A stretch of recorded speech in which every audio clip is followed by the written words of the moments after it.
Welcome back to Second and Short. It is Friday, December 22nd, 2023.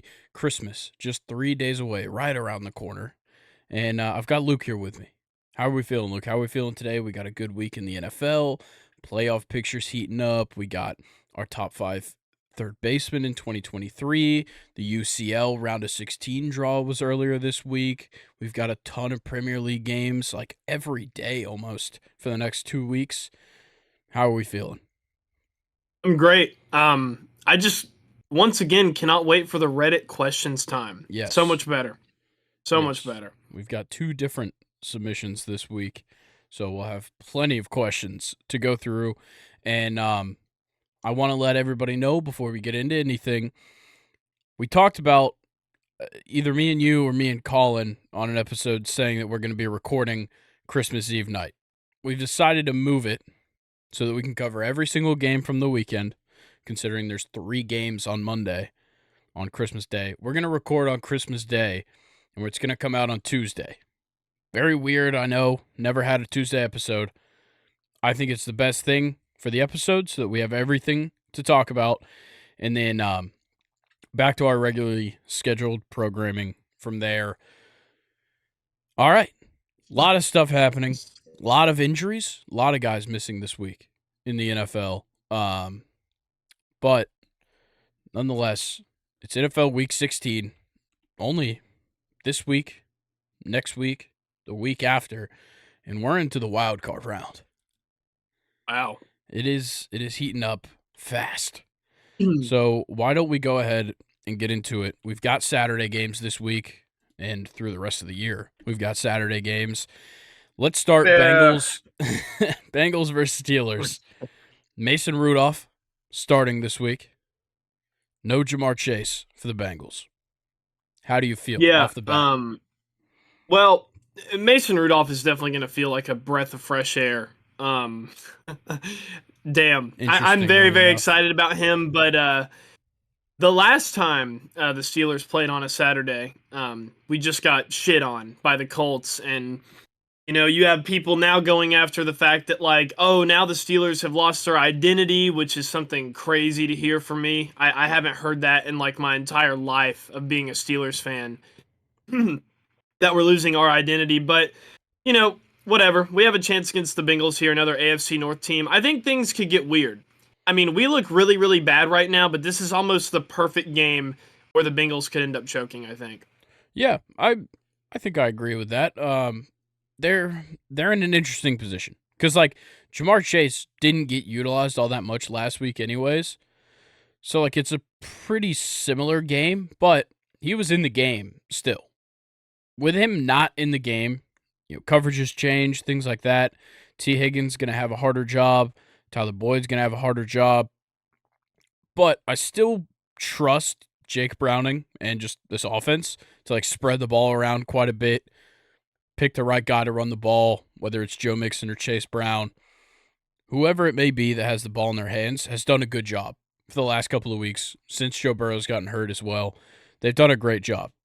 The Steelers are just a question mark everywhere. Is George Pickens going to block within 5 yards? Is Jaylen Warren and Najee Harris going to actually run the ball well? Is Mason Rudolph going to get his head smashed in? There is so many questions for the Steelers. This simply cannot be answered. Yeah, I know you're exactly right. It's so hard to talk about the Steelers this year, man, because we have won so many games where it's like, man, we're probably gonna lose. And yeah, it's only gotten worse, man. 3-game losing streak, went from 7-4, second place in the AFC North, to now looking at, like, comfortably last. Yeah, I would say, with how our form has been. It's not going well. It's not going well at all. But you know what? The Colts did a lot of good things too. Gardner Minshew, 3 touchdowns, no picks. He had a really solid game against the Steelers. They didn't even need Zach Moss or Jonathan Taylor in this game because Trey Sermon and Tyler Goodson just ran all over us. We'll check in with Michael Pittman later. Like in 20 years, we'll see where he's at in life. He actually already cleared concussion protocol. Good for him, because that was brutal. And I wanted to talk to you about that, on a more, like, on the national level because we're reaching millions Yeah. right now. In case Like, anybody doesn't know, DeMonte yeah, KZ is suspended indefinitely. Is that at least I know it's uh, the rest of the season. yeah, his season's over. Okay. It was a dirty hit. I'll say okay. It kind of was, but I will give the Steelers side credit because they threw him into a horrible spot. Like Yeah, DeMonte KZ was just coming downhill at him. He was dropping to catch the ball. It kind of sucks. And like Tom Brady even said something about it where he was yeah, like the quarterback should have done a better job of throwing it into throwing his receivers into a better spot, which I agree with. yeah, yeah. No, it was a bad hit. One thing I noted was that the shoulder was actually the first thing that hit. So Casey still hit him with his shoulder. It wasn't like he, Yeah. went full missile mode and just hit him like top of the helmet. Like Bullet Bill. Yeah, like Bob. like I that. don't even know what those are called. Those Um, things from Mario. You know what I'm talking about, though. bullet The- bills? Yeah, is that what they're called? Bullet Bill? Bullet Bob? Maybe.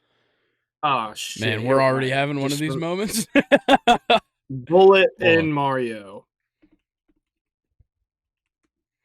Bullet Bullet Bill. bill. I was right the first time. Nice. All right, continue. So, yeah, I definitely think the hit was it was dirty, but it was definitely unintentional. Yeah. Should his season be over? No. Would I have been okay if they gave him 2 games? I know it's like the end of the season, but if they gave him 2 games, I would have been fine with it. Yeah. I think it's a little bit much to just give him the whole season with the circumstances that it's kind of clear that it was unintentional. It's different if, he went Vontez Perfect mode, but that wasn't Vontez Perfect. But I will say it doesn't look good on our division that once again another AFC North player has done something atrocious to another human being. Unintentional or intentional. Yeah, that's fair. I mean, when I knew that it was a Steelers player, I the first thing I thought of was like, oh, well, it easily could have been a Raven, Brown, or a Bengal. True. Just as it was a Steelers player. But yeah, KZ, it sucks, but we're not going anywhere anyway, so it's fine. Fair enough. I definitely feel you because we'll talk about Yeah. the Falcons in a minute. But when it comes to this game, there's just so much dysfunctionality going on with the Steelers right now. I simply cannot pick them. So I'm going to take the Bengals. I'm going to go Bengals 21, Steelers 14. Man. I'm going to go Steelers 17, Bengals 14. Okay. Fair enough. Let's pause for a moment. All right. Bills, Chargers. This game's going to be interesting. 8 p.m. on Saturday, exclusively on Peacock. Fun because no commercials in the fourth quarter for any Peacock games. Wow. That's awesome. None. It is pretty cool. You and I were just talking about what we thought about streaming services and sports, but this is a dub. I agree. But you still have to even have Peacock to watch it. Correct. That is an issue. The thing. Which I think Peacock has a free account, and you will be able to watch this, I think. I'm not certain. Okay. That's cool. Don't quote me on that if you try and go on Peacock to watch this game and you can't. But Bills, Chargers, it's all great that, no commercials in the fourth quarter, except for the fact where the Bills will probably have Josh Allen on the bench by the fourth quarter. Yeah, it'll be like 56-0. Yeah. The Chargers are worse than bad. Hot garbage. Yeah, and considering hot garbage. they gave and Aiden O'Connell just keeps dotting them. Yeah, considering they gave up 63 points last week, it's safe to say that the Bills will probably play even better. They're probably not going to put up that many points. I'm sure they'll dominate them in many ways, but both of these teams kind of suck in this scenario. The Bills 2-4 on the road, the Chargers 2-5 at home. The Chargers is mainly because they suck. The Bills, I don't really know why they're that bad on the road. I guess they just need the I don't know. Bills Maybe they Mafia. different airline, Maybe that could different be the jet. issue. I don't know, but basically, you got one team coming off of a huge statement win against the Cowboys, and another team that gave up 63 points. Correct. That's what we're looking at here. Um, yeah, I don't have anything else to say except for the Chargers just need to press the reset button. Yeah, I don't care if you think you have good players, which you do. They don't work. correct. And no They Keenan just Allen. do not work. No Keenan And Allen no this week. Keenan Allen. Yeah. Yeah, but for the Bills side, just so we talk about this game a little bit, Josh Allen has certainly turned things around significantly since the start of this season. Obviously, he still turned the ball over, but he's playing great. He's over 3,500 passing yards on the season. He looks great. The real guy to look at on this team right now, though, is James Cook. This guy is killing it right now. He has absolutely been going insane. He's about to break 1,000 yards. He'll probably do it this week. And the craziest part is that he only has 2 rushing touchdowns on the season. Wow. That's absurd. And like I'm pretty sure he probably has more receiving touchdowns on the season. Well, he had one last week. Yeah. Yeah, he's got, let's see. Trying to find it. Stats 2023. Yeah, 4 receiving touchdowns this season, 2 rushing. And he is a running back, to remind you. Yeah, he has been absolutely cooking, and last week having over 200 total yards, just ridiculous. So, shout out James Cook. I think he'll be a huge factor considering the Chargers just suck at defense. I don't think there's any other like key inactives. I think Khair Alam is questionable for the Bills, but not a huge loss there. What are we thinking final score? I got the Bills in a blowout. What's your score? I'm gonna go like realistic blowout. I'm gonna go like 28-10. Okay. I'm going to go 31-7. Nothing too crazy. 31-7 for the All right. Bills. And then we get into Sunday. A lot of games. But it's Real perfectly set football. up this coming week, I will say.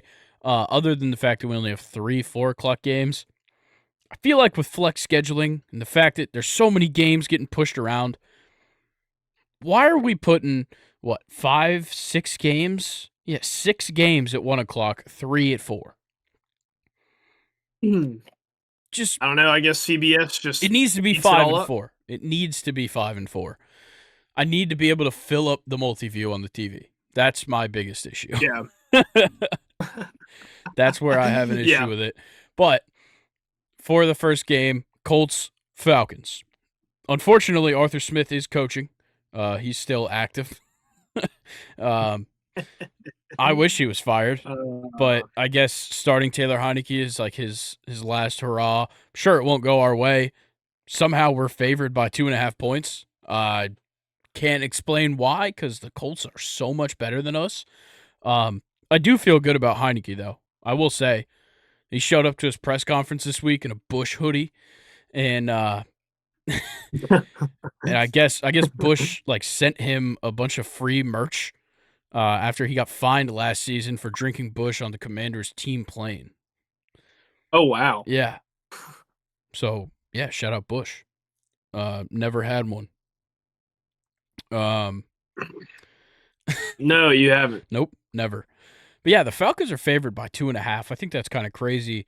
Gardner Minshew played great last week. We kind of just talked about the Colts when we were talking about the Steelers, but I really like what this Colts team has in store. Like, they're first in the AFC South right now. Yeah. That's insane. Crazy. It is Jacksonville crazy. Slipping. But Yeah. man, the Falcons are coming off of a tough one here. Yes. Yeah, this is bad. This is really bad. I don't know. I think with how the Falcons have looked the past 2 weeks, 2 weeks ago they were in a pretty good spot to still be able to make the playoffs at 6-6. With the rest of the division kind of wavering, But Tampa looks good again, and it's just not looking great. And the Falcons are hitting a very, very hard Colts team. Like you said, I mean, they're top of the division now with a backup quarterback for majority of the season, which is remarkable. Um, I really don't know what to say. The Falcons just don't really have. They can't fix their problem to save their season. It's Correct. something that's going to be kind of a project in the draft. So, yeah, I'm simply just going to take the Colts on this one. I think the Falcons are going to keep it close. They're not going to be able to put up 30 against the Falcons like they did against the Steelers. I'm going to go like 20 to 10 Okay. Colts. On the last episode, I took down the Falcons thing that I have behind me out of anger. I gotta ride with them. Give me the Falcons, 20 to 17. I trust the defense. I would like to address before we move on the fact that I did say I'm not worried about the Panthers last week. I'm still not worried about the Panthers. We only gave up 9 points. I'm worried about the Falcons. Yeah. That was my issue the whole time. It wasn't the fact that the Panthers had a chance. It was the fact that the Falcons are so bad. But look, it's whatever. So, yeah, let's move on. Seahawks, Titans. This one's interesting because, like, the Seahawks just did the unthinkable and had Drew Lock go out there and beat the Eagles. I don't know if it's real, but I'd assume they could beat the Titans. That's for sure. Oh, definitely. The truth is, I mean, I just think Seattle has a really, really high-powered offense, especially with JSN getting more involved. Yeah. That, you know, sometimes if you have a backup quarterback that's well integrated into the system, you could still do that to teams. And I really just think, you know, they're underrated in that aspect. I mean, they've put up some really, really bad offensive performances this year, but overall they're pretty good. Yeah, like I said, JSN with a touchdown last week, and you know, really everybody else played well. Kenneth Walker finally had a good game. Yeah. And finally had more carries than Zach Charbonnet. It looked like they had a running back one. And on the other hand, you know, the Titans, coming off of a very close game against the Texans, I don't know how to feel about the Titans because Will Levis sometimes looks good, but he also just doesn't do enough for them to win. Yeah. And with Derrick Henry kind of like, you know, 16 carries, 9 yards is that's probably the worst game of his NFL career. It is genuinely unfathomable. Yeah, almost had 20 carries, didn't get 10 yards, but yeah, especially with how the Titans looked against the Texans, they're a very beatable team. Especially, you know, they're playing the Seahawks. Yeah, I definitely agree. I don't know if there's really much else to say about this matchup, so I'm gonna go Seahawks 28, Titans 13. It's a good score. I'm gonna go Seahawks 24, Titans 17. Okay, let's move on to the next one. An actually important game, Lions-Vikings. This one could get interesting. The Lions obviously looked fantastic last week, getting that win, moving themselves to 10-4. This isn't like the easiest game they're gonna have. The Vikings aren't horrible. I'll give them that. No. I don't know, man. It's weird for sure. But man, the Lions are good. Yeah, definitely. That win over the Broncos is astounding. Like the fact that you had your two rookies go out there and combine for 5 touchdowns. Crazy. 3 for Laporta, 2 for Gibbs. Ridiculous. Insane. The Vikings aren't bad, but they're bad at home. They're 2-4 at home this season, which is weird to think about. But going out there and losing to the Bengals last week, look, I get it's Nick Mullins. Guess what? That ain't changing either. Man, I don't know. This one's weird to me. I know it's obvious that the Lions should win, but I can't decide if the Vikings are going to give them like a game or not. Yeah, that's a good point. And you know, we've seen Detroit kind of struggle with the other divisional opponent in the Chicago Bears for, you know, a couple weeks there. Yeah. So, you know, who knows, maybe, but I said it a couple episodes ago. The Lions have the blueprint. If Jared Goff throws no picks, they probably are going to win the game by two Yep. possessions. Almost every time, and he absolutely killed him against Denver. Jahmyr Gibbs had a great game, and David Montgomery's there right behind him with not much less yards. Amon-Ra couldn't be stopped. And Sam Laporta, like you said, couldn't be stopped. But Yeah. on the other hand, you know, the Vikings gave the Bengals a game. So much so that I would say that the Vikings probably had that game won for a while. Yeah.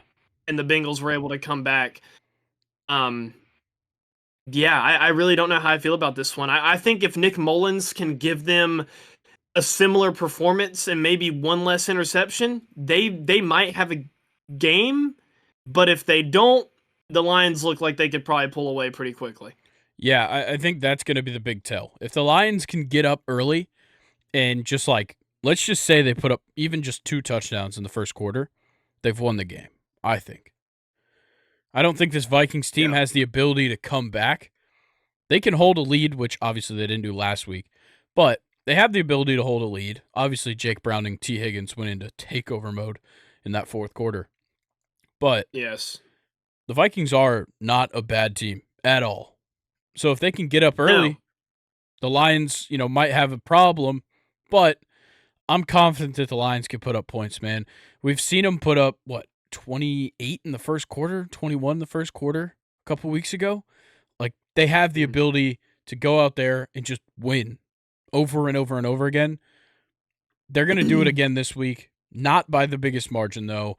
I'm going to give them just a touchdown. I'm going to say Lions 27, Vikings 20. I like that. And, you know, I think a big outlier from Minnesota, too, is they may have given the Bengals a game and, you know, like I said again, probably won the game at some points there. I don't know if Ty Chandler is going to be able to give you what he did every single week. No, I don't think so. And especially if that doesn't happen, I think it can get out of hand. I'm going to go Detroit 24, Minnesota 13. All right. Yeah, I think that Ty Chandler performance was an absolute Alexander Madison performance of years back. Yeah, Like that's learn from the best. like next season we're gonna get the could Ty Chandler start for an NFL team? Yeah, We're gonna get exactly. those, and the answer is always no. For the most part, it is always no. But let's move on to the next game. An absolute stinker. Commanders Jets. Goodness. Zach Wilson's an NFL player for sure. Really? Yeah, and Sam Howell is as well. That's How about the Zach Wilson saying that he was lying about his concussions? I think that's cool. I'm going to be honest. It's I not the right definitely wanted thing to to talk do. about it. It's not the right thing to do. But that's football guy shit. Yeah, Absolutely. As much as that's honestly not the best only way to put it. and not only did it hurt him, it hurt his team. Him being out there with a concussion. Yeah, I don't even know. Is he playing this week? Is he hurt? Is he out? I don't know. I haven't heard anything about him. They've got him as questionable at the moment, so we might see Trevor Siemian again. That's not great. Damn, that's not good at all. Now I'm liking the Commanders, even though the Jets are favored by 3. Oh, Oh, well, see, Sam that's Howell tough. got hurt. Did he? Oh, fuck. Yeah, Jacoby Brissett played last game. You're right. I forgot about that. Okay, well, Sam Howell's not Yeah. listed as questionable. Oh wow, let's just be a little out of the gamer Hold then. up. I got the injury report pulled up right now for the entire NFL. I'm not going to have to jump around teams. I found the site Oh. for all the games. Here we go. Not listed on the injured list for Sam Howell. All right, so they're definitely hiding him. Yep. Zach Wilson did not participate in practice. All right. That's not okay, good. I'm back. I like the Commanders.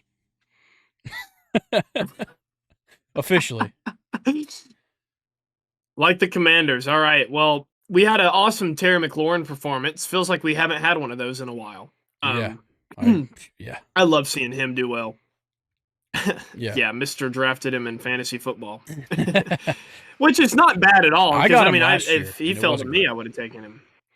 Yeah. Um, Grayson, I have a question for you. hit me.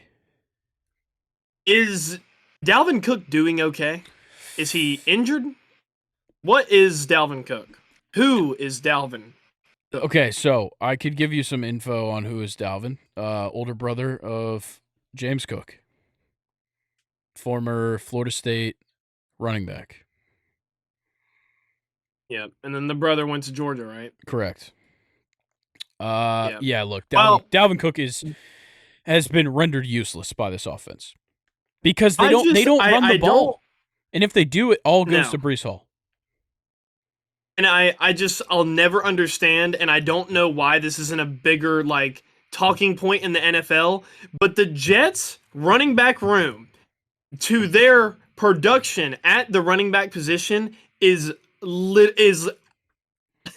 it's like it's the worst I've ever seen a team do like in my life Yes. that I can remember. It's Like, crazy. they are consistently like averaging. They probably average like 40 yards a game, maybe less. Yeah, Running the football. I can pull up the stats and it right just- now.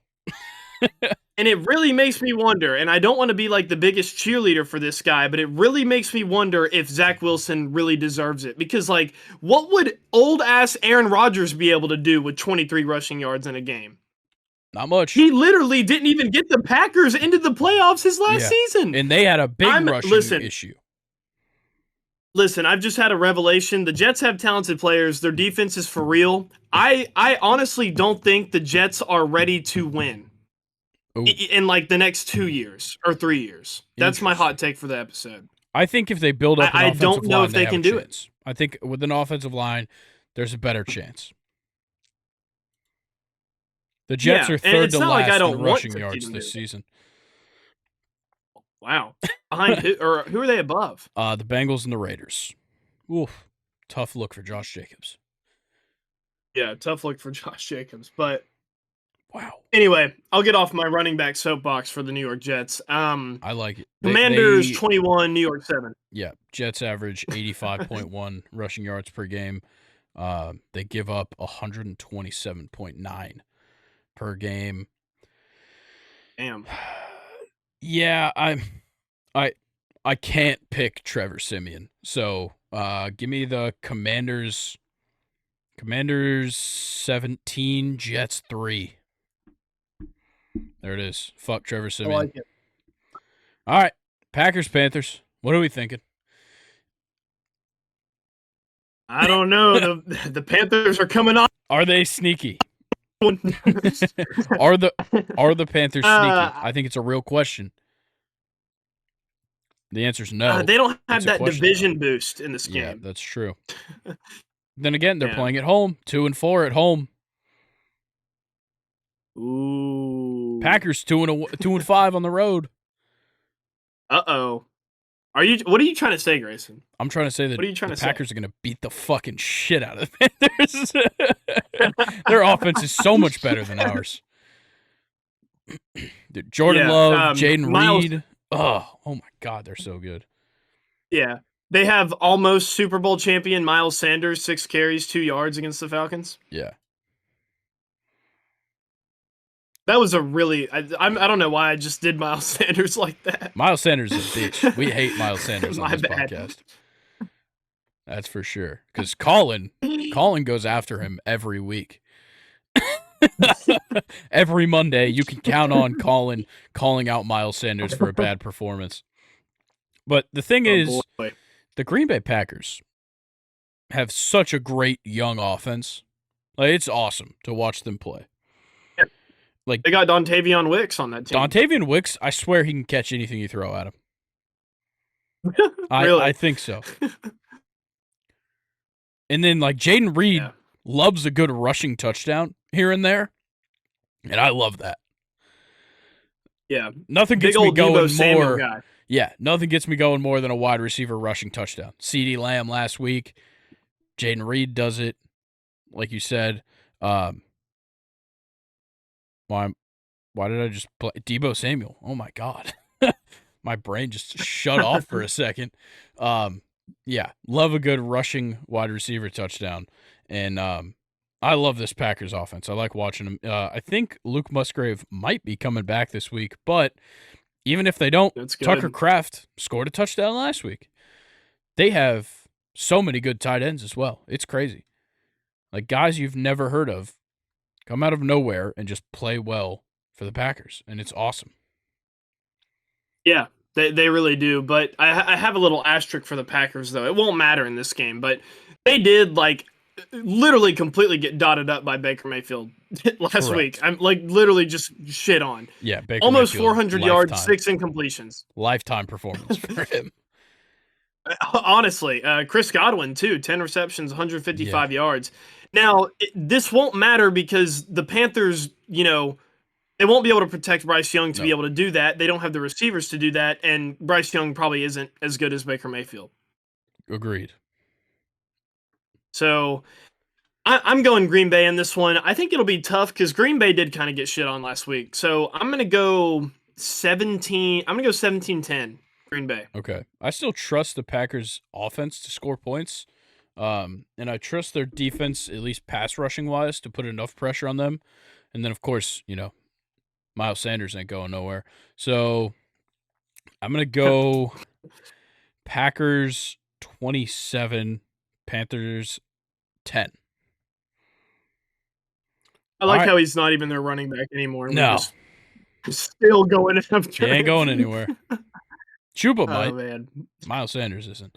Next game, though, Yeah. Browns, Texans, and unfortunately, probably no CJ Stroud. It's not confirmed. Probably no CJ Stroud. Maybe they're doctoring it up. Like I said, hold him off. I'm just saying. Maybe. We might get Nico Collins, though, which is nice. It's still not going to work, though. Davis Mills, Case Keenum, doesn't matter who you throw out there. It's not going to work because the Browns' defense is unbelievably good, like generationally good. They have the highest defensive success rate through Week 15 of any team since 2000. That's a stat. Yeah. Yeah, it is a stat. And the fact that they came back and beat the Bears in that game was crazy. Don't even get me fucking started, dude. That game was insanity. Darnell Mooney! What are you doing, Darnell Mooney? God. I like the way people talk about him like it's off the scale. You can't even see where my hand's at and the performance level. But that again, is Darnell Mooney. Hold on. The problem is, the reason the Bears lost is because Justin Fields threw 40 passes. Me and Colin went over this on Monday. Justin Fields threw 40 passes. In no world should he be doing that. But also, Joe Flacco, goated, other than the 3 picks. Giving up a 10-point lead in the fourth quarter is crazy. Yeah. Darnell Mooney had 2 receptions on 8 targets. Could have been the hero of the game. Yeah. Yeah. Nah, I just hate talking about the Browns, man. They're just so lucky, bro. They have Joe Flacco at quarterback, and he's almost putting up 400 yards. It's crazy. Yeah. The Texans are so fucked. The Browns might beat them worse than what the Bears did. That's what I was thinking. Bad. It will be nice for Nico Collins. Joe Flacco can score points. Yeah, that's true. It will be nice if they have Nico back, Nico? which is likely to happen. The problem is Case can't I get it. The Texans did win last week against the Titans.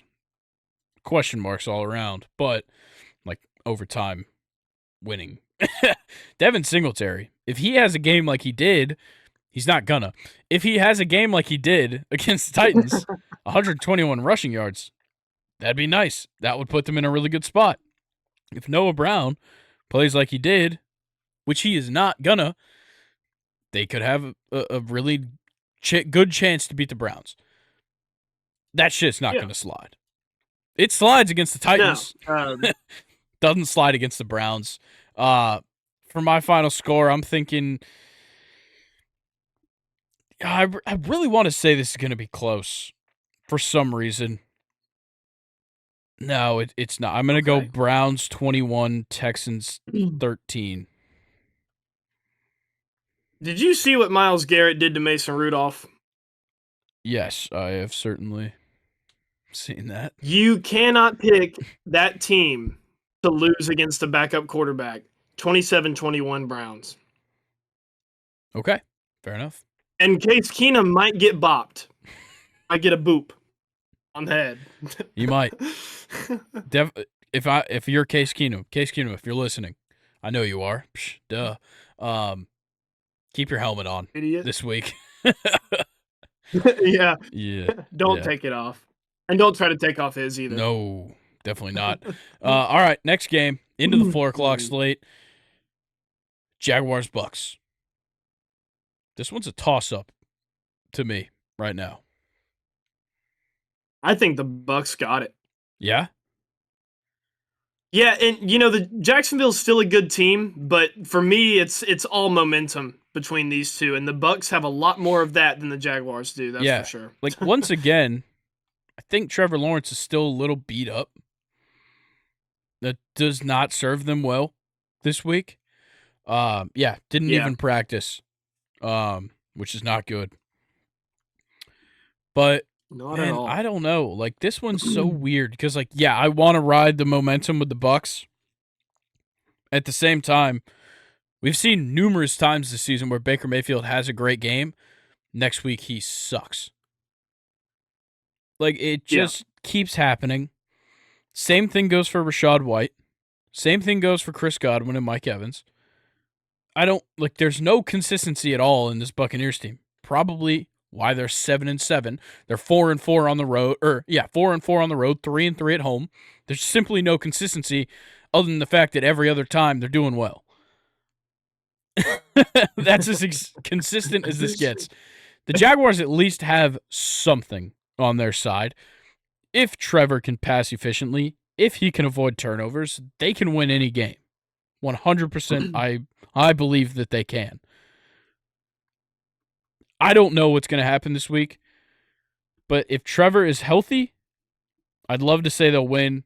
I don't think he's going to be 100% by Sunday, so I'm going to go Buccaneers 20. I'm going to go Buccaneers 23, Jaguars 20. Yeah, I'm going to keep it within 3-2. Buccaneers 24, Jaguars 21. All right, next game. Oof. Okay, Cardinals Bears. The fact that I'm going to have to watch, actually, all right, I'm saying it right now. Hand up. I'm not watching this game. I'll do it. I'm going to go multi-view, split screen. Jags, Bucks, Cowboys, Dolphins. Oh, so this is the one you're not going to watch. Yeah, not watching Cardinals Bears.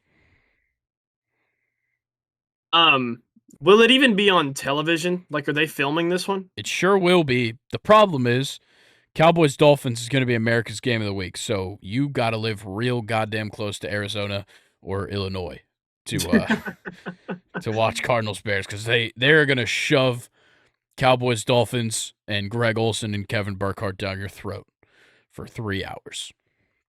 Yeah, I can't say I don't mind that. Me neither. I love Greg Olsen and Kevin Burkhardt. They're a fantastic crew. And also, the fact that they've called half the Cowboys games this season. Yeah. Like that's pretty great. Yeah. I know the Cardinals are 3-11 and the Browns are sitting at, a 5-9, which is honestly solid for the Browns with how they've looked in recent years. Bears, yep, sorry. Bears, thank you. I'm gonna try and correct you as much as possible in this episode. How does that sound? Why do I mess up a lot? No, but there's some moments. Okay. We all have moments, Luke. All right, there's definitely some moments. We all have moments. Kyler Murray, James Conner, and Trey McBride, I feel like just all stack up so well against this Bears defense to have an Yeah, amazing game. I agreed. could definitely see Trey McBride having probably the best game of his career so far against this Bears team. Maybe. And you know, with how it looks on for Chicago, I mean, we kind of hit it whenever we talked about their game versus the Browns, and you couldn't have said it better. If Justin Fields throws the ball, I would say probably 32 times, y'all probably lost. Yeah. I would give him that small of a margin there. Yeah, Roshan Johnson needs to be getting more carries, and so does Khalil Herbert. And you know, Donta Foreman had a horrible game, but I still like him. He's just a back that I like. I feel like he should get more opportunities as well. And see what you can do with DJ Moore. I mean, it's not like you don't have weapons. Yeah. They just have to be used better. Yeah, I definitely agree. I like the Bears in this matchup only because I've seen the mistakes that the Cardinals can make a lot, and they make those mistakes a lot. Even with Kyler Murray, and they do the same thing. I simply, look, I can't look anywhere else but the Bears here, mainly because of the standings right now. Because where the Cardinals are at, if the Commanders lose, the Cardinals might jump them in the draft order. That's an issue. And if they need to keep losing and hope that the Patriots win a game so that the Cardinals can jump up to 2. Are the Patriots going to win another game? Fuck no. Bill Belichick's going to leave at the end of this season. They don't give a shit about winning these next 3 games. I don't know. I think the Cardinals need to think about their draft pick at this point in the season. The Bears don't have to think about it because the Panthers are thinking about it for them by losing all the time, except last week, of course. So I'm going to go Bears, kind of high scoring. I'm going to go Bears 28, Cardinals 20. Yeah, I mean, you know, one thing I didn't get to shout out was how good the Bears defense has been. They, you know, got to the quarterback a lot. Montez Sweat, you know, the new guy that they traded for, 2.5 sacks, and one was actually a TFL in there too. Tremaine Edmonds with the pick 6, and Tyreek Stevenson, the rookie, with the interception, and Eddie Jackson. You know, they've been able to force turnovers and get sacks. I still think it's going to be Arizona. And I'm going to take the Cardinals 24, 27-10. All right. Fun fact time. Montez Sweat leads the Bears and the Commanders in sacks this season.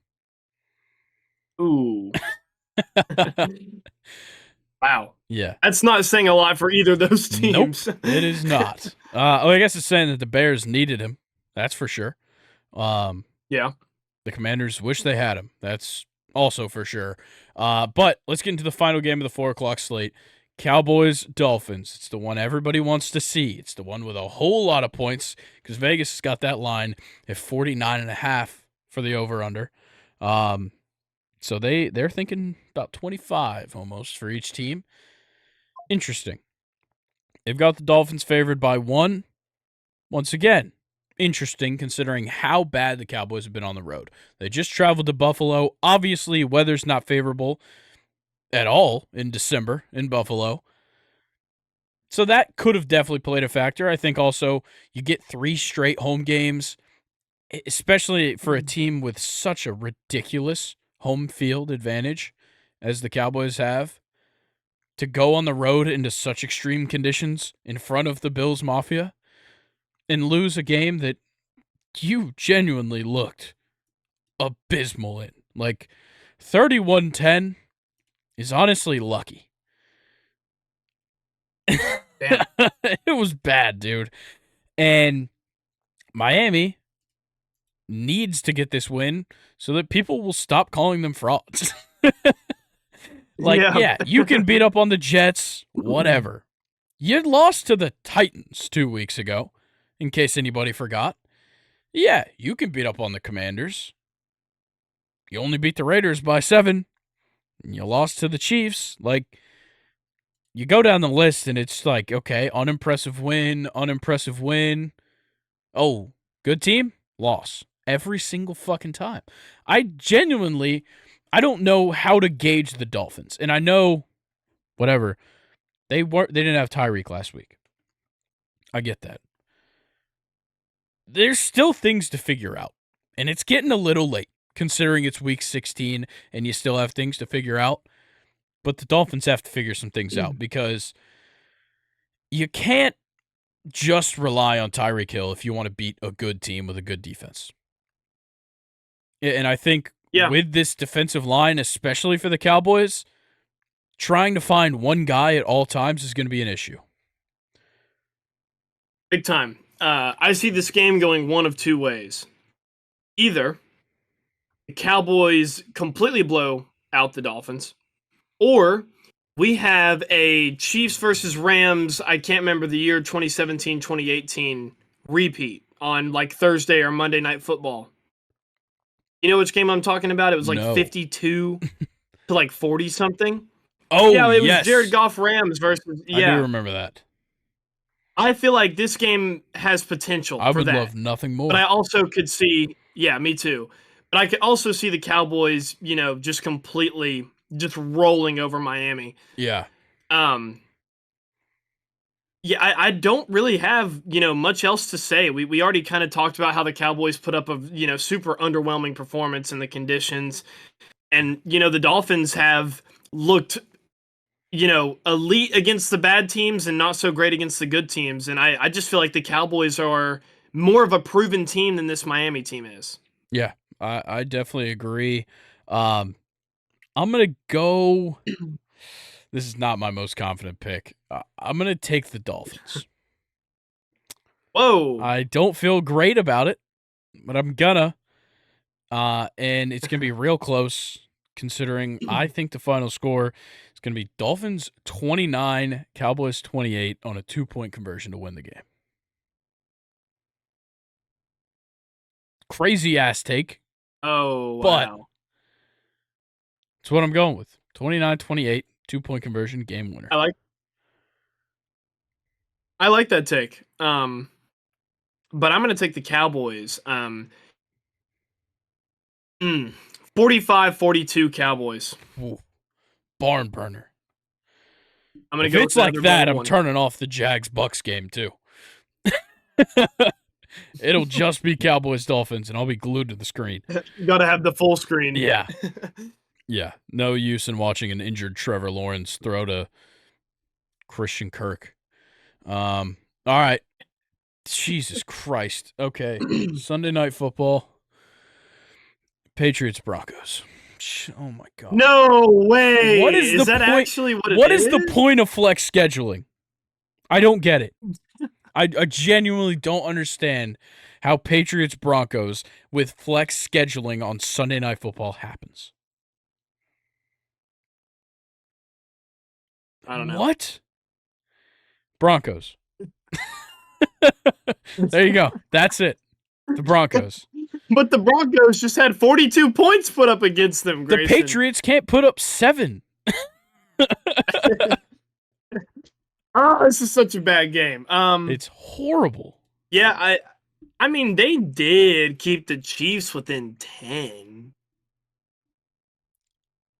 I don't care. The Broncos beat the Chiefs. There you go. Is that what you need? Yeah, that's exactly what I needed.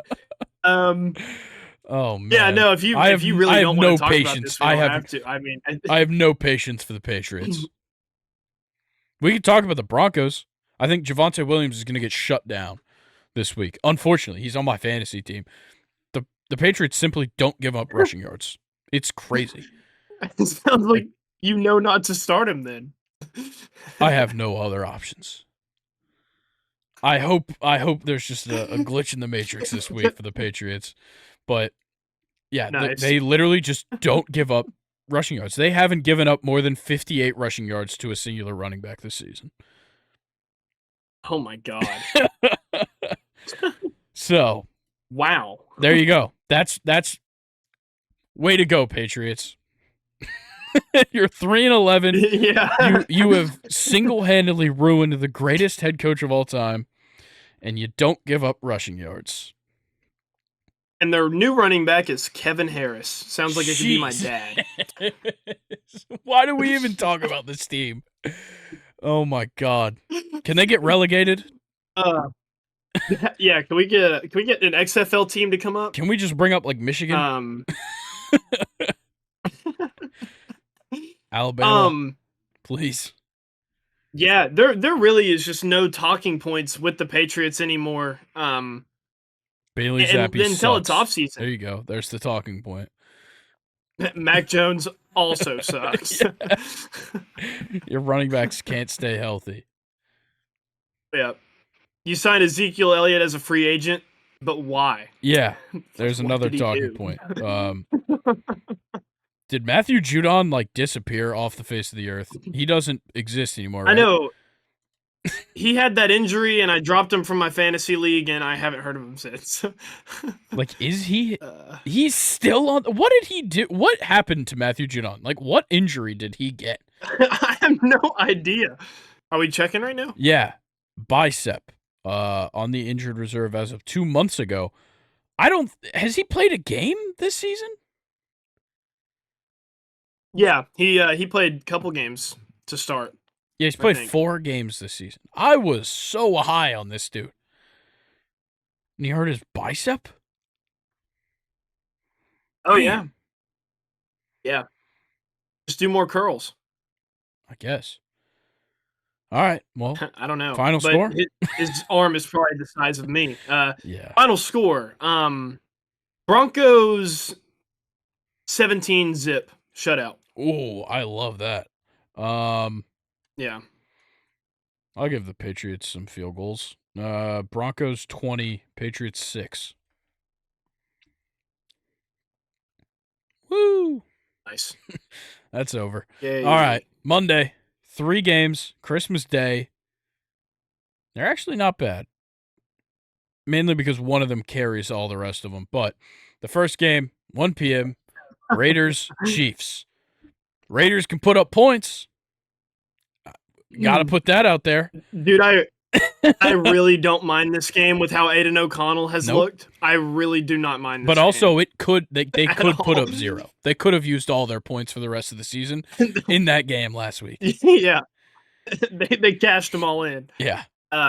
They're all out of Josh Jacobs' running yards. I think that was probably after last season. They ran out of Josh Jacobs' rushing yards. The Chiefs are just so hit or miss, man. I know they're 9-5. Doesn't feel like it. No. It just not doesn't at all. I seem mean, they've lost. Yeah, and their last 5, they're 2-3, and they lost to the Packers, Bills, and Eagles, and beat the Raiders and the Patriots. They've only beaten the Raiders and the Patriots in their last 5. That's not well. I guess they're playing the Raiders, so I guess that helps them. Bro, and then they finish Bengals Chargers after the Raiders game. How could you be so free? This is how they get into the Super Bowl every year, Grayson. Yeah, dude, they get to rest for 3 weeks, 4 weeks. Yeah. Oh God.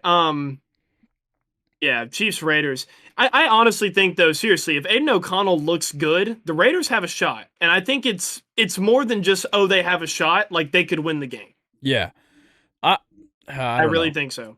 It's so hard to go against what Vegas says when it's just sitting in front of you. The Chiefs are favored by 10 points. It is hard for a team in the NFL especially to win a game when they're a 10-point underdog. Yeah. I definitely think the Raiders can cover that spread. I think they could lose by a touchdown, lose by a field goal. I don't think they can win is the issue. So I'm going to go Chiefs 23, Raiders 17. I'm going to go Raiders 23, Chiefs 20. I'm going with the upset, Grayson. I'm doing it. I'm really doing it. I'm all for it. I need any excuse to expose the Chiefs. Okay, hold up. Question. Is Patrick Mahomes becoming a villain? No. No? Okay. No, not at all. Fair enough. But it is a topic of discussion that he is or was, kind of I don't know, like a baby. Yeah. Because soon enough, Travis Kelce, Taylor Swift probably break up. He'll be a villain to outsiders. Um, Yeah. I don't know. I think they're a likable team, but I like them because I like the players they have. I also like to see them lose because it's exciting for everyone when the Chiefs lose for some reason. I guess because they are good and Oh they win yeah. Super Bowls. I don't know. That's I fair. obviously they're not at like a Patriots level yet, but I think people are starting to turn on the Chiefs. Let's move on though to the next game: Giants Eagles. Tommy Cutlets and this shitty ass team from Philly. Look, I'm only rooting on the Eagles' downfall because when I said there's no best team in the NFL, when they only had one loss, I looked crazy. Guess what? They lost 3 straight.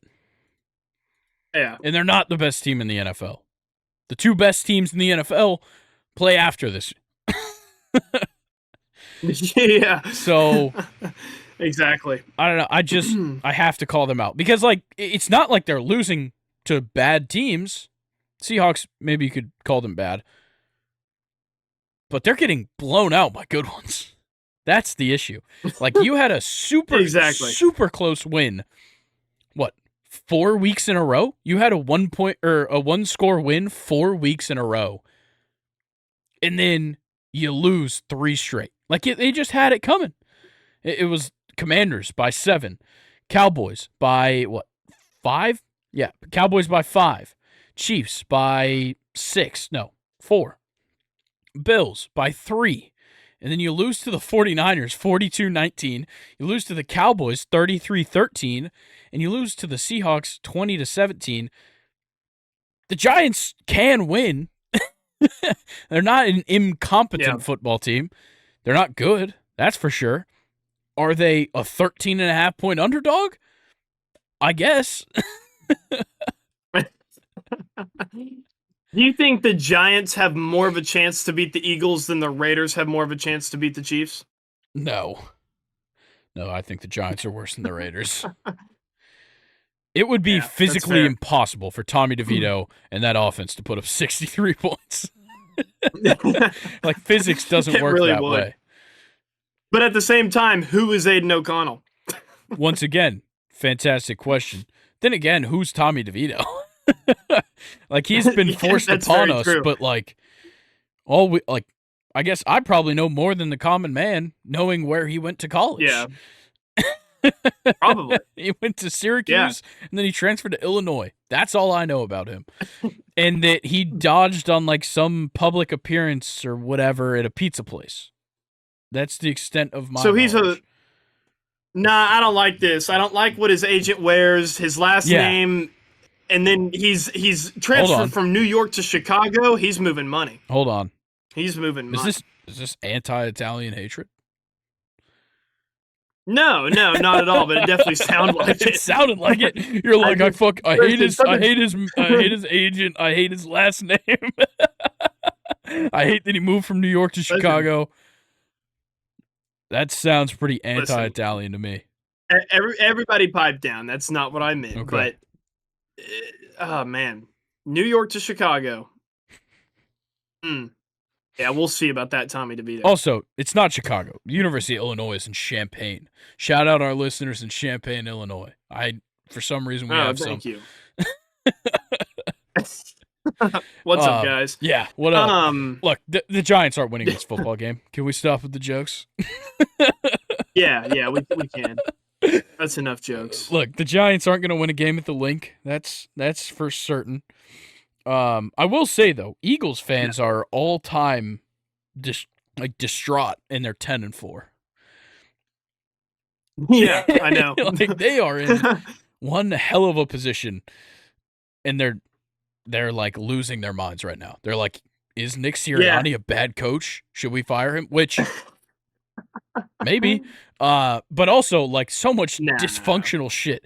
Obviously, you have the fucking Dom DeSandro bullshit with the head of security, and then Now you've got Matt Patricia essentially just taking over the defensive coordinator job from Sean Desai. Like, it makes no sense what is going on right now. Yeah. But they're going to win this game. I'm going to take the No. Eagles. Eagles 24, Giants 14.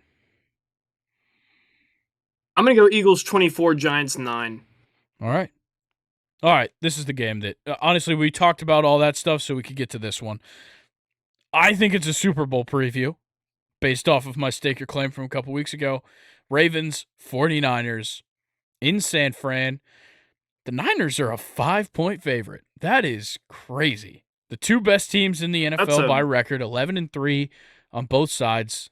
Lonely at the top. Nobody right there with them. And Lamar was asked if it was a Super Bowl preview. And I guess he made a good point here. The Super Bowl's in February. We're in December. Astute observation there, Lamar. Much appreciated. Yeah, dumbass journalist. Never ask a question that's stupid again. Somebody else got asked a stupid question. I can't remember who it was. I don't even know. Somebody asked DK, and this isn't even the one I was thinking of, but somebody asked DK, which was your favorite of your 3 receptions on the game-winning drive against the Eagles? And he said, Jackson's. Which I can appreciate because DK didn't catch the touchdown. He caught 3 passes, but Jackson Smith-Njigba finished it. I like that one. That's a great answer. Somebody else, though, like that. Honestly, I like that question. Yeah, somebody got asked a question. I can't remember who it was, and they were just like, "That is a dumb question. Like, why'd you ask that?" Which I can always appreciate. Oh man. But back to this game, it is gonna be amazing. We have talked endlessly about how good the Ravens defense is and how good the 49ers defense is and how good the Ravens offense is and how good the 49ers offense is. The thing is like, is the Ravens defense, because I think for both defenses, I know the 49ers are capable of forcing the Ravens to be one-dimensional. And then they can win the game. Can the Ravens defense do that to such a versatile 49ers offense? Yeah. That's where my question marks come down to. Good point. Like, Brock Purdy has obviously looked amazing, possibly NFL MVP level this season. Obviously, Christian McCaffrey is on the same level. He's having a ridiculous season. Deebo Samuel, hot as he's been in years. Brandon Ayuk has been amazing. Over 1,000 yards on less than 60 receptions this year. Crazy. Wow. Kittle being Kittle. Nothing else to say there. And then, of course, this defense speaks for itself. For the Ravens, it's like, okay, Mark Andrews still missing the season. Isaiah Likely, a fantastic fill-in. Gus Edwards can do some work in the red zone. Keaton Mitchell has been decent at running back this season in the games that he's played. At wide receiver, there's guys all over the field that can make plays. Maybe not Deebo Samuel, Brandon Ayuk, but Zay Flowers, Odell, Devin Duvernay. Like, there are guys on this team that will go out there, they'll catch the ball, they'll move you down the field. But the X factor is, of course, Lamar Jackson. It's hard to just say, we'll just stop Lamar Jackson. Because that is just an impossible feat because he runs like a running back. He runs like a wide receiver. Stings like a bee. Yeah, exactly. He runs like a wide receiver. He passes like any great quarterback and actually has like a really good IQ in the pocket. So it's pretty hard to just limit a guy like that. The 49ers might have the defense to do it.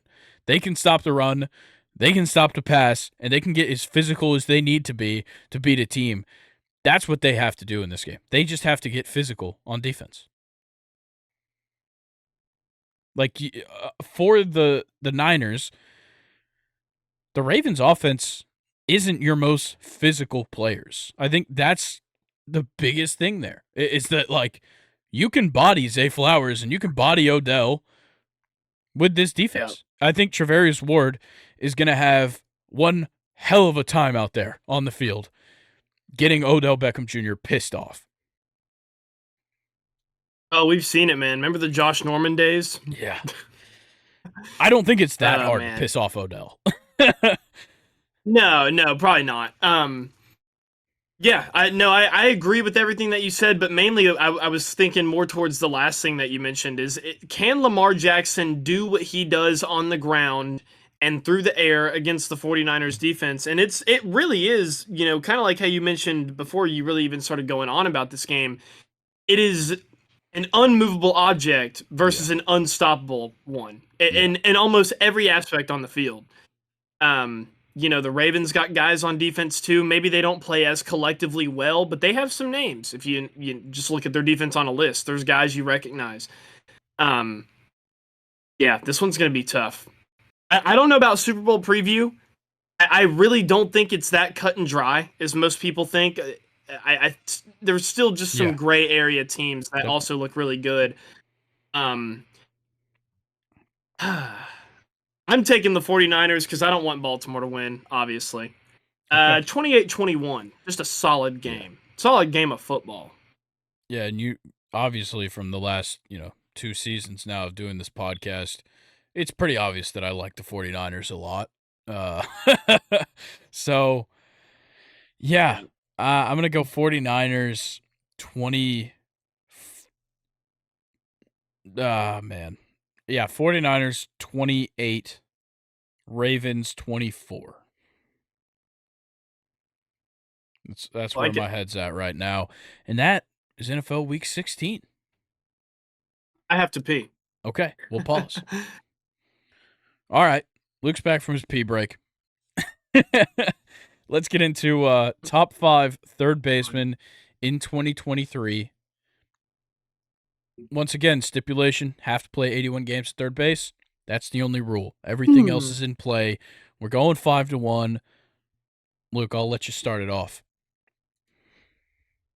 Yeah. Had an awesome start to the season. Didn't really look too hot the rest, but I still went with Matt Chapman at number 5. Yeah, fair enough. I like Matt Chapman. Okay. Yeah, I thought you had something to say about that. That's why I paused. No, I like it. Very good defensively, as always. Obviously, the drop off was heavy, but you're right. That first month of the season was just ridiculous, unprecedentedly good, insane numbers in that first month. Really dropped off, as well as the rest of the team really dropped off. But he still had a great season nonetheless, so I definitely like him at 5. Yeah, 20 extra base hits in 27 games. Wow. For him in that span. Oh, my God. Yeah. That's crazy. My number 5, bit different. I went Isaac Paredes of the Tampa Bay Rays. Guy just had a consistent season across the board. He batted .250, on-base percentage of .352. That's what sells me right there. A guy that simply gets on base. I don't have it pulled up right now, but I believe he had a 12% strikeout percentage and a 12.7% walk percentage. And for a third baseman, that is fantastic. Also, 18th in MVP voting. I know that's ridiculously low on the list, but when you consider all of the guys that were ahead of him, not bad. B-WAR of, I lost it, 4.2 is amazing. And considering this is really his second full season in the majors, I think he played so well. He was a huge part of the run production for this team. 98 RBIs, 31 home runs. He had 24 doubles this season. I loved watching him play. He was a big part of the Rays, especially down the line when some guys got banged up. And, of course, Wander Franco, all that stuff. So many bats coming out of the lineup near the end of the season. This guy stayed consistent. He played great. So Isaac Paredes comes in at 5th for me. I like that. All right, we move on to number 4. And for my number 4, I picked Alex Bregman of the Houston Astros. Another guy who walks a lot more than he strikes out. He had 92 walks and 87 strikeouts, which I guess isn't a lot, but it's still really, really impressive. And he was also a Gold Glove finalist at third baseman, so really all you can ask for at third base. He's, bloomed into a really, really good staple player for this Astros organization. Yeah, he's been so good. He's my number 4 as well. His 8th season in the MLB. He's been great essentially the whole time. Obviously in the past been like one of the best in the league, probably the best third baseman in the league at times, notably 2019 Silver Slugger, All-Star, second MVP voting in the AL. But this season was great. 163 hits. He batted over 250, 262, a 363 on base percentage, a 441 slugging, an 804 OPS is great. Not his best season, but Alex Bregman at his best is the best third baseman in the league. Alex Bregman on kind of a relatively down year, still top 5. So, yeah, he comes in at 4 for me. Yeah, and going into the offseason, he only has one more year left on his contract as well. I thought it would be fair to mention. Very interesting. We'll see how that goes. Yeah, I wonder what's going to happen there. Yeah, we'll have to monitor that for y'all. At third base, I just want to preface this by this guy had the best WAR out of I think any third baseman in the MLB, and that was Gunnar Henderson. That is literally the only stat that I have written down because that is just absurd for someone his age. Yeah, I mean, like it would literally crush me, Grayson, to see this guy's career go in any other direction than what it's going in now. I would like it to be with a different team, but I know that's selfish. This kid is amazing. Yeah, I love him. Big Gunner guy. I unfortunately left him off. Unfortunately. Oh, I think that the third base list was a whole lot harder to get onto than the shortstop list, for sure. And that's also part of the reason I put him at short, because I was not confident that he would make it in at third base. He qualified under our stipulation, so I went ahead and put him there. I couldn't put him here. But I do love the kid. He was amazing this past year, and I got a feeling it's going to continue for years. Unfortunately for you. Yeah. So, my number 3, a guy that's been hurting you for quite a while, Rafael Devers. That guy is insanely good. Like, it's ridiculous how good of a year he really had, because he was not only the Silver Slugger at third base, which with this list we've just talked about takes a whole lot of work, especially in the American League. He batted 271. He had a 500 slugging percentage, an OPS plus of 126, which, surprisingly enough, not that good in the scope of his career, which is crazy because a 126 OPS plus is insanely good. 34 doubles, 157 hits this season. He scored 90 runs, which, considering how bad of a team he was on, to have 100 RBIs and score 90 runs is insanely good. So, shout out to Rafi Devers, Rafi Big Scoops. He had one hell of a year, and honestly, he's on one hell of a hot streak right now. He's finished top 20 in MVP voting 3 years in a row, and he's picked up 2 Silver Sluggers in that time. I think it's a little bit of a hot take for you to take him top 3. Really? Because I had him fighting Matt Chapman for 5th. Wow. On my list. Really? The Silver Slugger winner at third base, fighting for a spot. The defense, man. The defense sucks. All my other guys are, yeah. I'll give you that. And that was kind of like, I don't know. I guess I value Matt Chapman's first month of baseball and then his elite defense as to Rafael Devers, just kind of consistent. Is that fair? Are you allowed to favor baseball players defensively? Yeah, 100%. Like that? I mean, like, because I just feel like, I don't know. For me, it depends on the position and how well you do both. Because, like, at third base, of course your glove matters, but it doesn't matter as much as second and shortstop. Second and short. Part of the reason it's called that. Wow. Wow. and like in center field, your glove matters more than in right field to me. So like it's kind of Yeah. up to that. Like I have standards that vary based on position. And at third base, I'm not as anal about defense when it comes to third baseman. But if you're good at it, it's just kind of the cherry on top. But like the guys on the corners should be hitting bombs and getting RBIs. That's fair. That is To fair. me, So we're at number 2, right? correct. I got a feeling it's going to be the I same. almost wanted to put him at number 1, but I couldn't do it. My number 2 is Jose Ramirez. Yep. What a season he had. 28 stolen bases, another Gold Glove finalist, which, like, I don't know, just looking at the guy, he doesn't really look like a defensive third baseman, but he doesn't. can sure as hell do it. I mean, he does it very well, and that's no disrespect to him. He just looks like just a true batter, not a Yeah. defender at all. But he also cracked the top 10 in AL balloting 6 times in the last 7 years. That's crazy. Yeah. That is crazy. And 5.1 WAR. I mean, he was just dominant on a very mid-tier team. Yeah. So shout out Jose Ramirez. That's the biggest thing to me.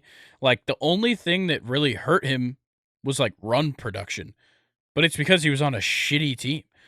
Like how does a guy that's that good at hitting score more runs than he batted in? Exactly. Like that's insane. And obviously it's a testament to Yeah. how good he is and how bad his team is. But he batted 282, which is pretty fucking difficult when you're playing third base. Obviously, he's had seasons where he batted 318 across 152 games and 312 across the same amount of games.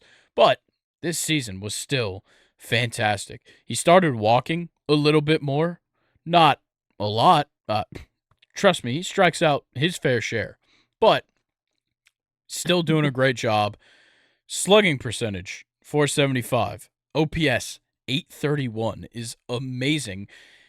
And that's like the third lowest since 2016 for him, which is crazy because that is an insanely good OPS and an OPS plus of 131, 290 total bases. And the thing that shows he's a threat the most, led the league for the second year in intentional walks. Second year in a row, he has led the league in intentional walks. Baseball's weird. It sure is. Baseball is weird, man. All right, number 1 Obvious. had to go with the Brave, Austin Riley. Yeah, the Georgia hero. Third straight 30 homer, 90 RBI runs batted in. There we go. Had 90 of those and 30 homers for the third straight year in a row. Oh yeah, also a WAR over 5 for the third straight year in a row. Yep. Ridiculous. 5.9 WAR. I think he was second to Henderson. Out of WAR and third baseman. But yeah, he's just absolutely crazy. NL Silver Slugger, second time in 3 seasons for this guy as well. What's crazy to me is I honestly can't believe he still finished 7th in NL MVP. Yeah. What's even crazier is that he kind of seems low. He finished third out of the Braves. Yeah. And like in the past 3 seasons, he's been number 7 or number 6 every year in the MVP voting. That is insane to do. Like in a 3-year span, realistically, you shouldn't be up there that much. Nobody really does that. Take a year off. Yeah, like the only other guys that are placing consistently like top 7 is like, that's like pretty obvious that you had a very good year. Nobody's missing the fact that you had a great year if you're top 7 in MVP voting. But like, this year was insane.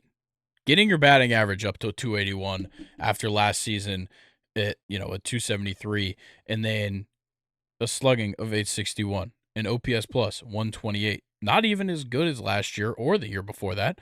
Still phenomenal. 328 total bases, the most he's had in a season in his career. The guy is insanely good, and he just keeps getting better. 37 home runs, right in the area he likes to be. 97 RBIs, considering Ronald Acuna was hitting himself in quite a bit. That's not that bad. And then Yeah. he also scored 117 runs. Like, the amount of times he was on base and Matt Olson hit a home run or hit him in, or these guys went back to back, was ridiculous. And he really was the best third baseman in the league. It's amazing. I'm so glad that we can just sit here and boast about Braves players every single time we do this, Yeah. except for the shortstops, It's cool. which kind of suck. Yeah. But I don't care. All right. Any notable omissions? Obviously, I left off Gunnar Henderson. You left off Rafael Devers. Obviously, Nolan Arenado is not here. He had a shit season, in my eyes, personally. Notable. Yeah. Notable. What's the word? God, I'm struggling today. Omission. I'll go with omission because that's the word on my brain. Note. Honorable mention. That's the term I was looking for. Honorable mention. Jake Berger. Hey, Fantastic Jake year Berger. for the White Sox and the Marlins combined. Had a great year. Trying to think any other third baseman off the top of my head. Josh How Young. about Brian Hayes? Yeah, Brian Hayes had a good one. That definitely got slept on Yeah. once the Pirates started falling, but he had a good Yeah. year. I slept on it. I'm looking at Yeah. it right now. Yeah, Josh Young was Just like fantastic the boy. for the Rangers as a rookie as well. He was great. Definitely can't knock his Oh, yeah. performances, especially in the playoffs. He played great. Yeah, I think that's all I've got at third base. Yeah. Yeah, I think we can move on All if right. you'd like. Well, then it's soccer time. It's time to get. It's soccer time. Who says that? What's that guy's name? I don't know. He's one of the MLS commentators, I think. No clue. Don't watch the MLS. All right. It's soccer time. And of course, we start off in the Premier League. Tons and tons and tons of matches from Friday. So when you're listening to this right now, Aston Villa plays Sheffield United this afternoon. There is matches just about every day, all the way up until January 2nd, when West Ham plays Brighton. It's awesome. Yeah. I could not ask for, like, the middle of my day for the next 2 weeks will be engulfed by Premier League soccer. It's amazing. Oh, yeah. It is awesome. Yeah, it's going to be fantastic. No Champions League, but that's okay. Yep. That's all right. All right. Let's start off with Everton Tottenham. And I really wanted to talk about this game. You might be like, why? Everton sucks. Well, they don't. They just got a points deduction. But they have quickly come back from it. They made up those points and then some. So they got the points reduction right before they lost 3-0 to Manchester United. Since that, they've won 4 straight. And they've beat Nottingham Forest. They beat Newcastle 3-0. They beat Chelsea 2-0. They beat Burnley 2-0. Now they come up against a Tottenham Hotspur team that is getting kind of back to form, but has certainly dropped off quite a bit. They sit in 5th place with 33 points, and they're coming off of 2 wins, one over Newcastle, the other over Nottingham Forest. This one could actually be a good match. Because Everton is really just on top of their shit right now. Yeah, I mean, it's going to be, obviously Tottenham are a better, team overall than Everton, but sometimes all it matters is, your momentum and your form at the moment. And both of them are kind of on a similar track. Maybe even Everton, you could argue, is better than Tottenham right now. Who knows? Yeah. No, but I mean, this Everton team has shown a lot of fight. They still have good players. I mean, they still have good players. Jordan Pickford, kind of fallen off a little bit, but I mean, he still can show out for him, from time to time. And And I don't know. Dominic Calvert-Lewin's kind of a wild card to me. Yeah, I can't very decide on much. how I feel about him yet. Probably, I don't know. He's probably not the prospect that everybody thought he was. But hey, on the other side, Richarlison is scoring goals. He is. He Still, certainly is. Also, can I just ask a question? What the fuck happened in that Caribou Cup match against Fulham for Everton? It was wild. It was I didn't 1-1. hear about that. Uh, it was 1-1 because of an own goal that Fulham Okay. got in the 41st minute. Beto had to tie it up for Everton in the 82nd minute to go to extra time. They end up going to penalties, and it ends Fulham 7, Everton 6 on pens. Just a Hmm. marathon. Yeah. Um, yeah, just an interesting game there. Like when I saw the final score, because it popped up as 8-7, I was really confused, and then I looked into it, and I was still confused. But look, Everton is on fantastic form right now. Tottenham getting back to form. Maybe it's not the real thing. Maybe it is. I still like Tottenham here, though. Yeah, I think I do too. I got a question for you, Grayson. Yeah. What would you do with Heung-min Son right now if you're Tottenham? You have the January transfer window coming up. Well, you You got to could hold sell him on in to the him. summer, or you could keep him. You got to keep him, in my mind. He's got 10 goals Okay. and 4 assists. Really? Yeah. It doesn't feel like it. I know, it doesn't. But, like, he's had his games for sure. And once James Madison comes back into this team, which will be in mid-January, so not too far down the road, that's going to open things up so much more. Yeah, Obviously, there's things they can definitely. go pick up in January to make this team better, but I think Heung-min Son has to stay here if you want any chance of staying up in the top 5. Yeah, I mean that's a good point. You have him now. Might as well keep him if it's okay. I guess, and especially if he's the captain of your team Yeah. as well too. You Yeah, don't I want to think do it's hard to anything get too rid of him right drastic now. there. Um, I'm I'm just trying to figure out Everton here. They're so confusing in my mind. Yeah. Um, I have a score prediction. Go ahead. I'm gonna go Tottenham 3, Everton 1. Okay. I'm going to go 1-1. Okay. Yeah. And I, for some All right. reason, feel confident in that score. Don't know if I should, but I do. And we'll move on to the next game then. A big one on, believe Sunday? No, Saturday. There's only one game on Sunday. Saturday, standalone, Liverpool, Arsenal. Big one at the top. Big one. There's 1 point of separation between the two. Arsenal, 39. Liverpool, 38 points between first and second place. Liverpool needs the points because Villa plays against Sheffield United this week. Arsenal needs the points because Villa plays against Sheffield United this week. And a draw would just fuck both of them over. Huh. So there's all to play for in Exactly. this one. Exactly.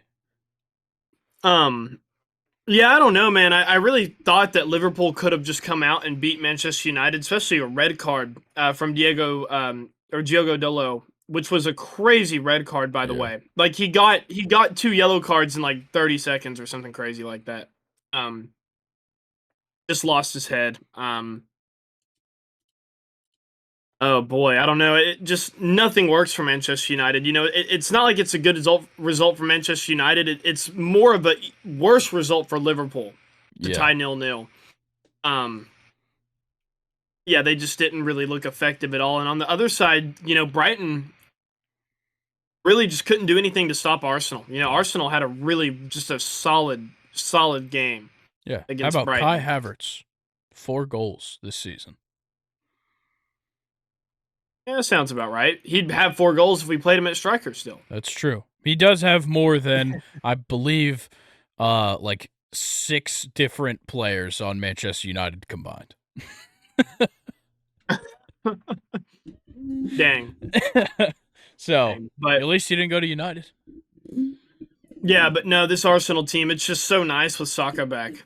Yeah, They are it is. back to being They dangerous they again. look entirely different. Like it's a refreshing lineup, and like this lineup they threw out against Brighton is the one you want to see every single week from them.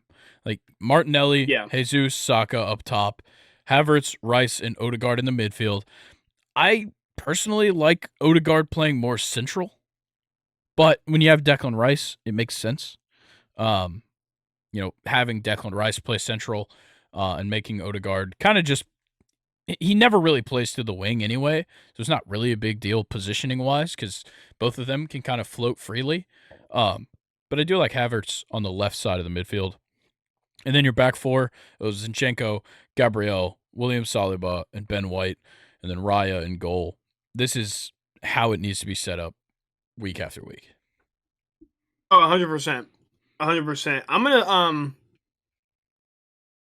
gonna take a 1-1 draw in this one. You went 1-1 draw last game. I'm gonna take the 1-1 draw this game.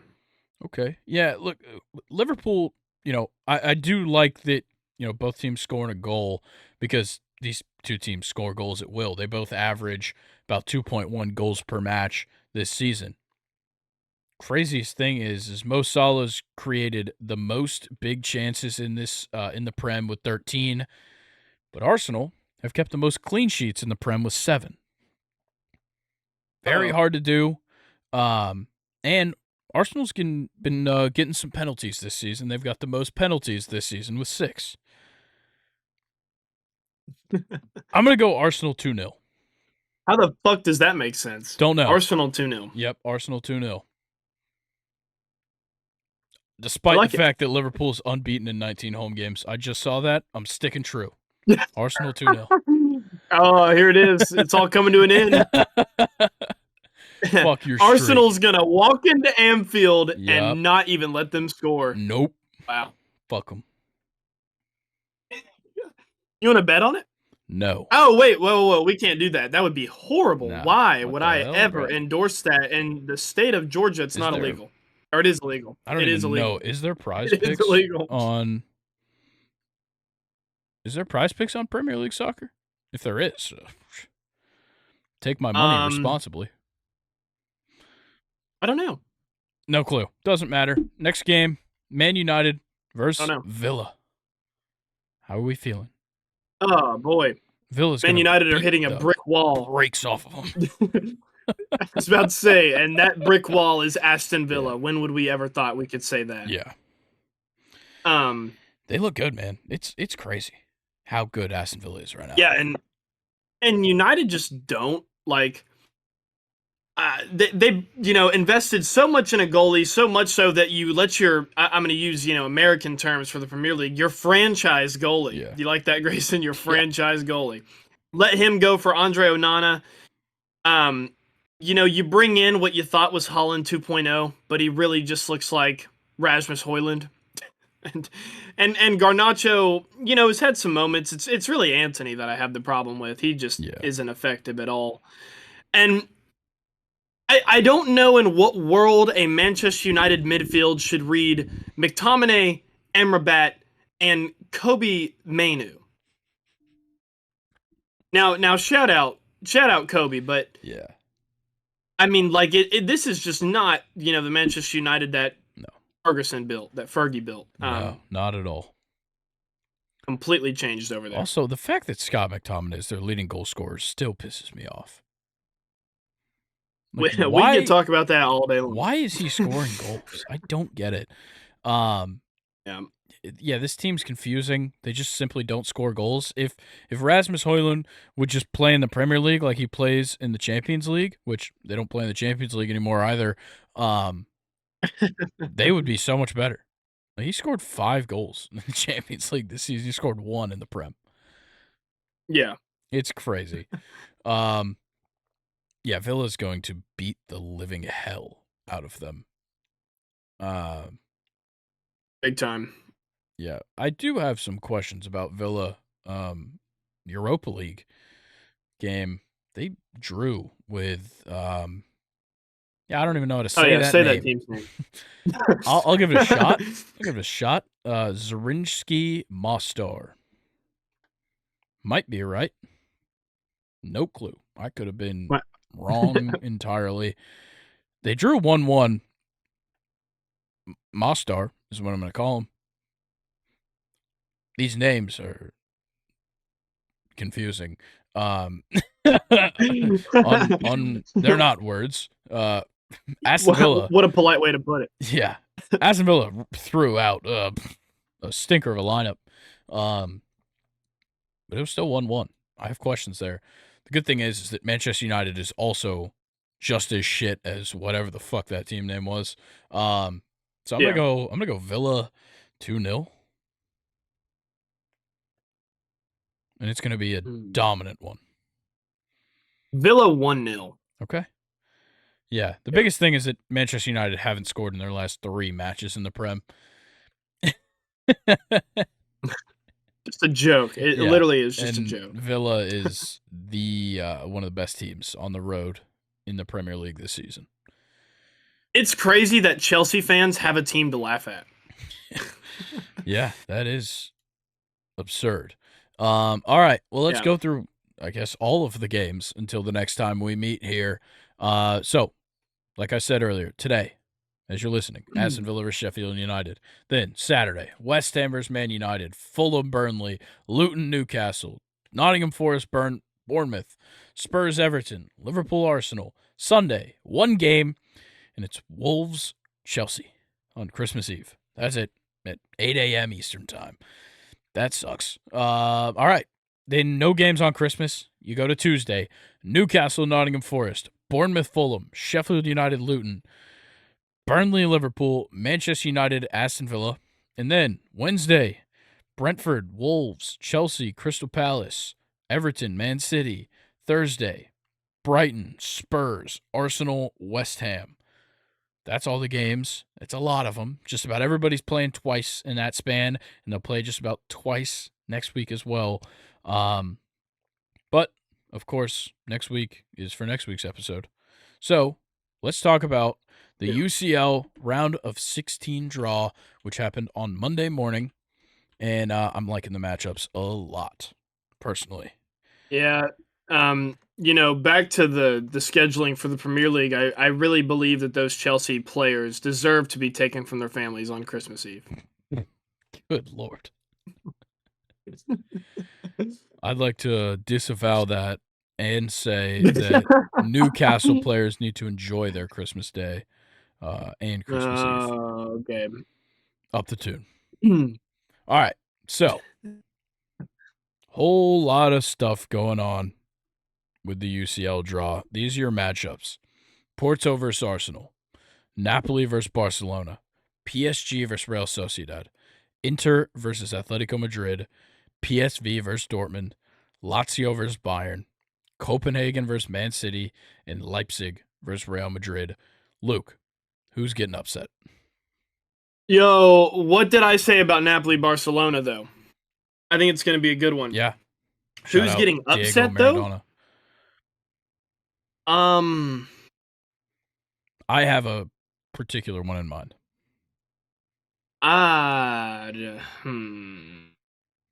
don't think it'd be really an upset for Real Sociedad to beat PSG. That was my one. Yeah. I think Real Sociedad will beat PSG. I think they will too, but I don't know if I would actually really call that an upset. I mean, Sociedad have looked better than PSG in this competition. Yeah, I definitely agree. I think the upset that I like would probably be Porto over Arsenal. I know that, Arsenal has been, amazing in really all competitions, but I don't know. Porto, just a sneakily good team, always. Fair enough. I respect that. Yeah, it's horribly scheduled. I hate the scheduling of the round of 16 in particular. So we have 2 matches on Tuesday, February 13th, which I know is a long ways down the road. But we have 2 matches on that Tuesday, 2 matches on Wednesday. And then the next week, we have 4 more matches, 2 on Tuesday, 2 on Wednesday. And then you take a week off, and then there's another one. So it's just doesn't make sense because you're splitting the games up a whole week apart, and then you have 1 week in between, and I don't know. I don't feel like going through the whole thing, but it just seems like it's not equal Yeah. because the team that plays the first week plays. I don't know. It just seems like they're at a disadvantage to me personally. I don't know if that's true at all. I think they are. But nonetheless, any other kind of like thoughts you have when we go through the lineup? So like, obviously you said Porto could upset Arsenal. How you feel about Napoli Barcelona? Because I think that one could be definitely interesting. Probably the fixture with the most like goals aggregate. I Agree. think like they played 2 games. I think your like aggregate score line could add up to be like 10 or 11. Yeah, That's a lot, but I feel like it could happen. I agree. And I Um, think also and Napoli could be kind of a new look going into this because we have the whole transfer window ahead of us. Before these matchups yeah, happen, and Victor Osimhen could be on Chelsea. no, I mean, don't tempt me with a good time, Grayson. I mean, he's not going to play for Napoli. Just look at Napoli's TikTok page. That'll tell Yeah, you everything you need to know yeah, about how they feel about Victor Osimhen. Um, but yeah, I feel like this one could be, now that I'm kind of looking at it, and you just brought up the whole idea with that transfer window actually being in the middle of when this round of 16 will start. Some of these teams could look different, and on the Napoli side especially, by the time it comes to Barcelona, they might not be nearly as strong of a team as they are now. that's kind of my thought here. Is that Barcelona Yeah. probably has the better chance to win only because I think Napoli's going to have some guys heading off. Well, I think the biggest thing is Osimhen is probably one of the most prolific strikers in the world right now, Yeah, and you're not going to be able to replace him in a month transfer window. definitely. So, All right. What are we thinking with yeah. PSG and Real Sociedad? Where do you think PSG goes wrong here and ends up having them lose? I think it'll be more of the same. Actually, I'll tell you exactly what's going to happen. This is my prediction. The first leg is going to be a draw, and PSG are going to get way too aggressive in the second leg and field way more attackers than they should anybody else, and they're going to lose. Okay. Yeah, that's fair. Yeah. And to me, I think with Real Sociedad, I don't even think they're in the top 5 right now in La Liga. Like they could just go So full this is what they force. got. Yeah, this is their championship to win. Yeah. This is their Super Bowl. Yeah, exactly. I was gonna say this is their Super Bowl, and then I was like, you know what? I'll hold off from the NFL references. I'm gonna pull up the La Liga table just to check. I Yeah, think it's so funny. they're 6th right now. Yeah, But then again, that's fair. Girona and Real Madrid are tied at the top. I don't know what the fuck's Yeah. happening in La Liga. And Barcelona, can we bring this up? Barcelona, I don't know if you're aware of this. Yesterday, they played a league match against Almira. Today, they played in Mexico City against Club America. no way. Yeah. Or what? Some mid-season friendly. Mid-season friendly. Yeah.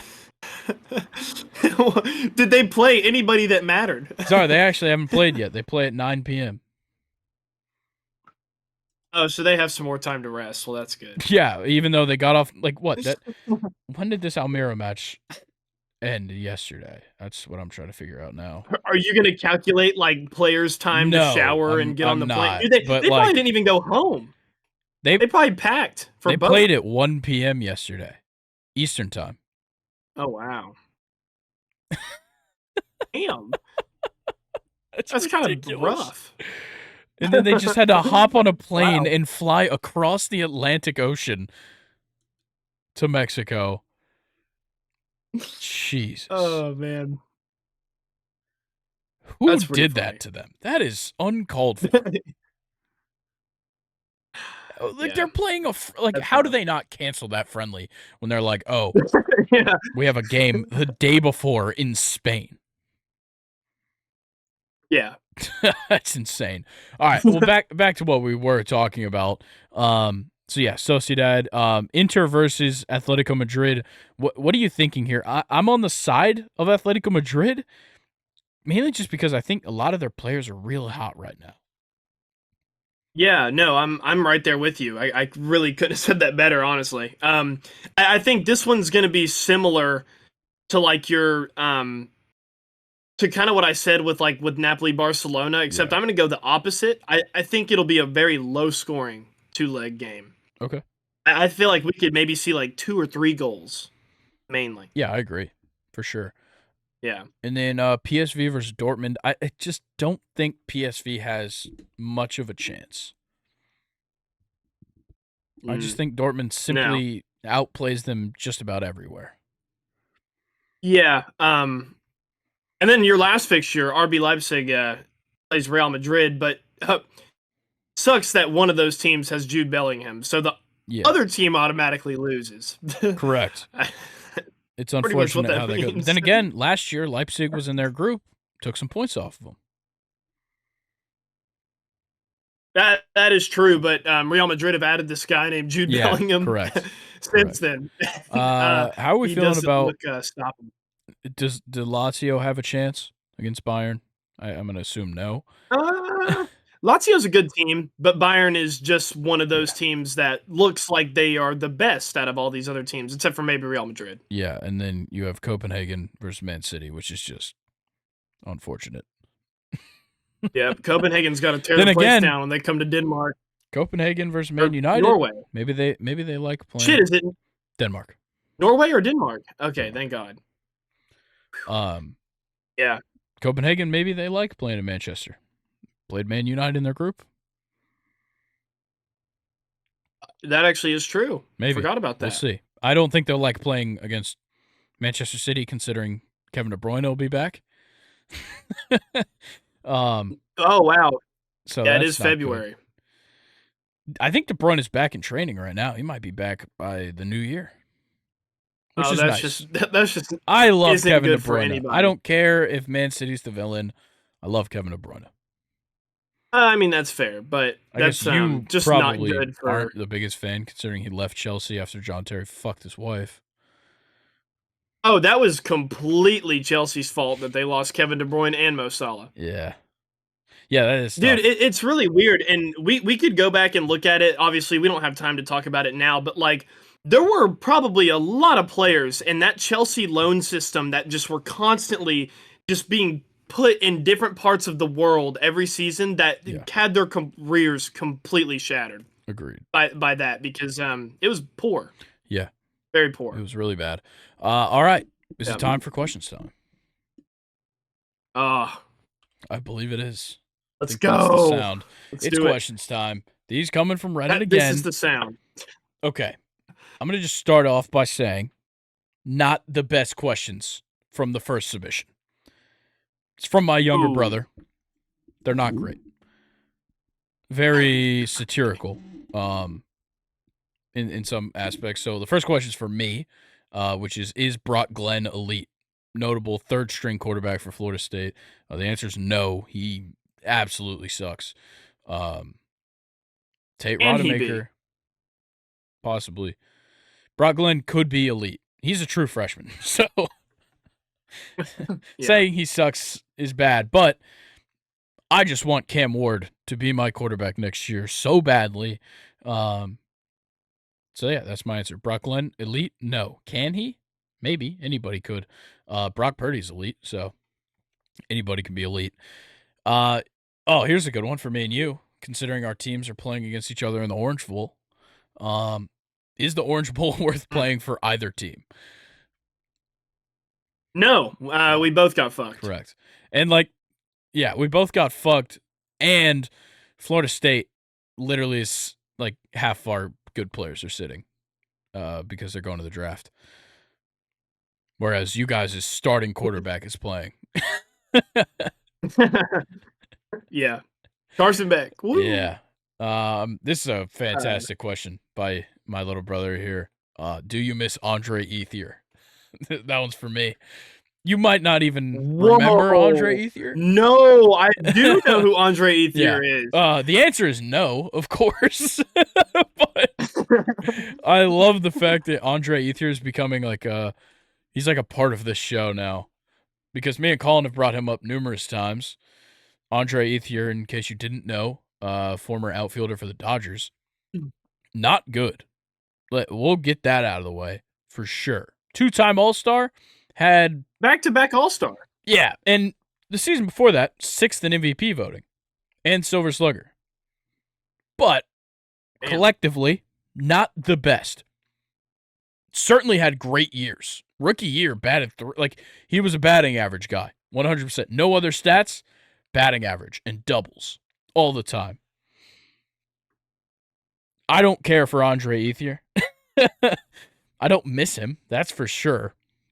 But I can respect the fact that he had some ridiculous hitting seasons in his first 6-7 years in the league. Now, if we're talking down towards the end, 2014, 2016 and 17, where he didn't even play more than 25 games, different conversation. But if we're talking early Andre Ethier, this guy would be insane putting up numbers like he did.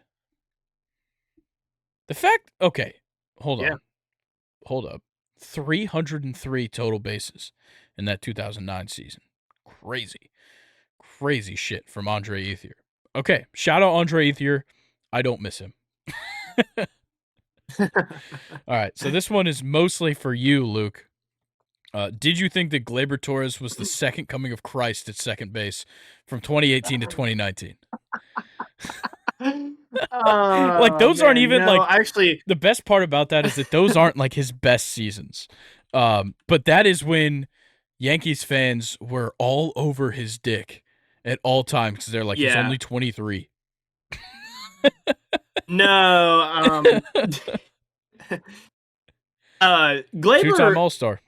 I in those years. I always would trade him whenever I would do a Yankees franchise in the show in those years. I never was on the Gleyber train. I'm more on the Gleyber train now than I was then. Yeah.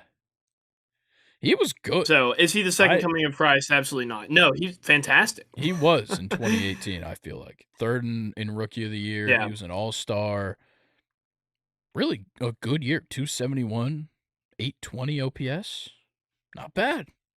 Yeah. Not bad at all. Not bad at all. And 38 home runs in 2019 is crazy. How did he even do that?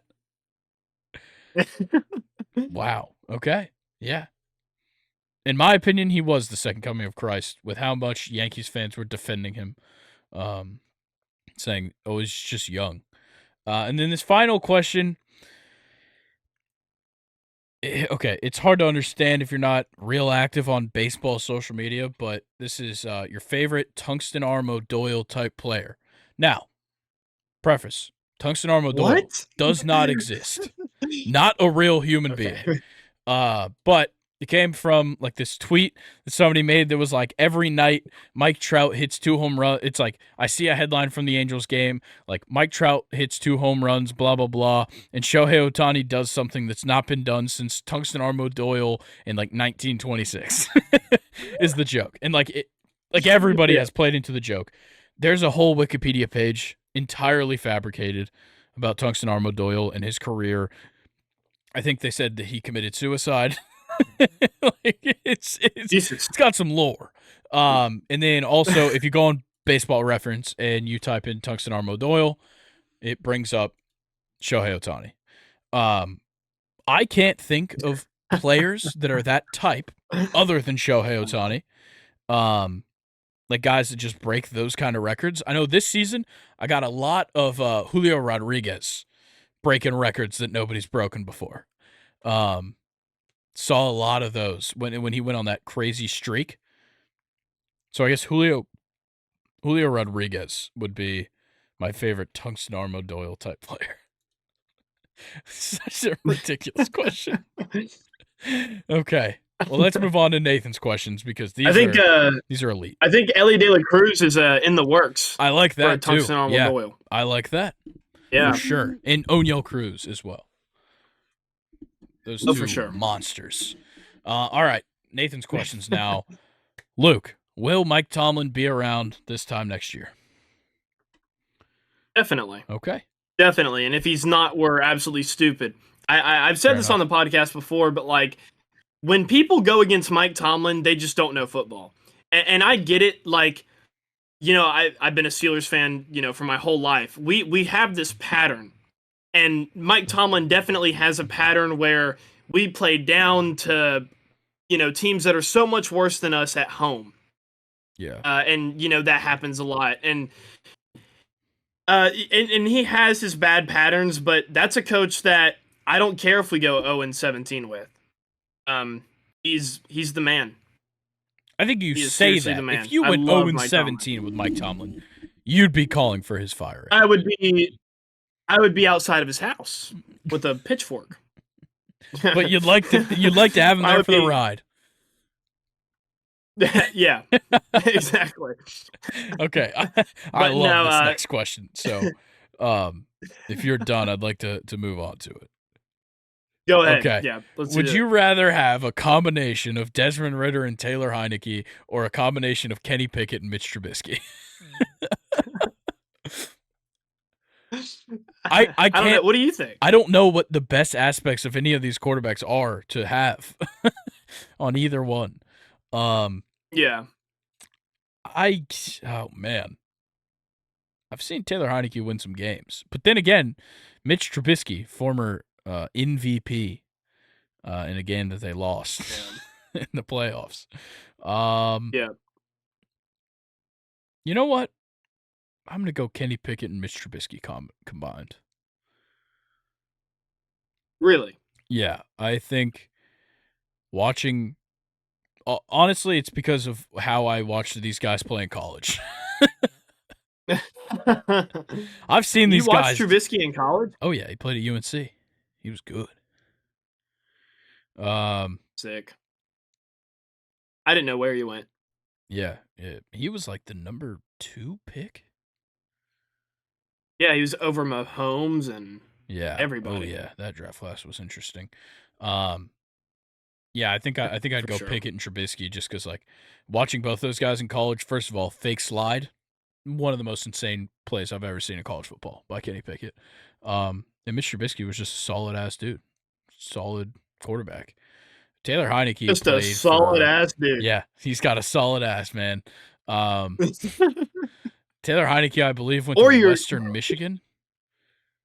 If I do recall correctly, I'm gonna fact check myself real quick, but I believe that's where he played. Definitely didn't watch him.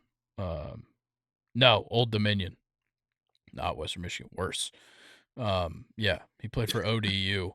And Desmond Ridder played for Cincinnati.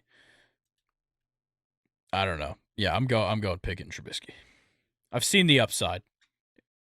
I'm gonna go. Yeah, I'm gonna go Pickett and Trubisky honestly because Kenny Pickett's proven that he can get out there and win football games. But if you get a little bit too much Kenny Pickett, you'll have no touchdowns. Yeah. Well, if you get too much Mitch Trubisky, and the first quarter, there could be some issues. Well, yeah. All right. There's a whole lot of issues in that question. The problem with the other combination is that Desmond Ridder's there. He kind of weighs the whole thing down. But let's move to the next question, which I also really like. Tampa Bay Brady or Broncos Manning? Oh, that's a really good question. I'm 100% Tampa Bay Brady. That man simply didn't age. I know he had like a down year last year before he retired. Didn't age at all. Peyton Manning couldn't walk. No.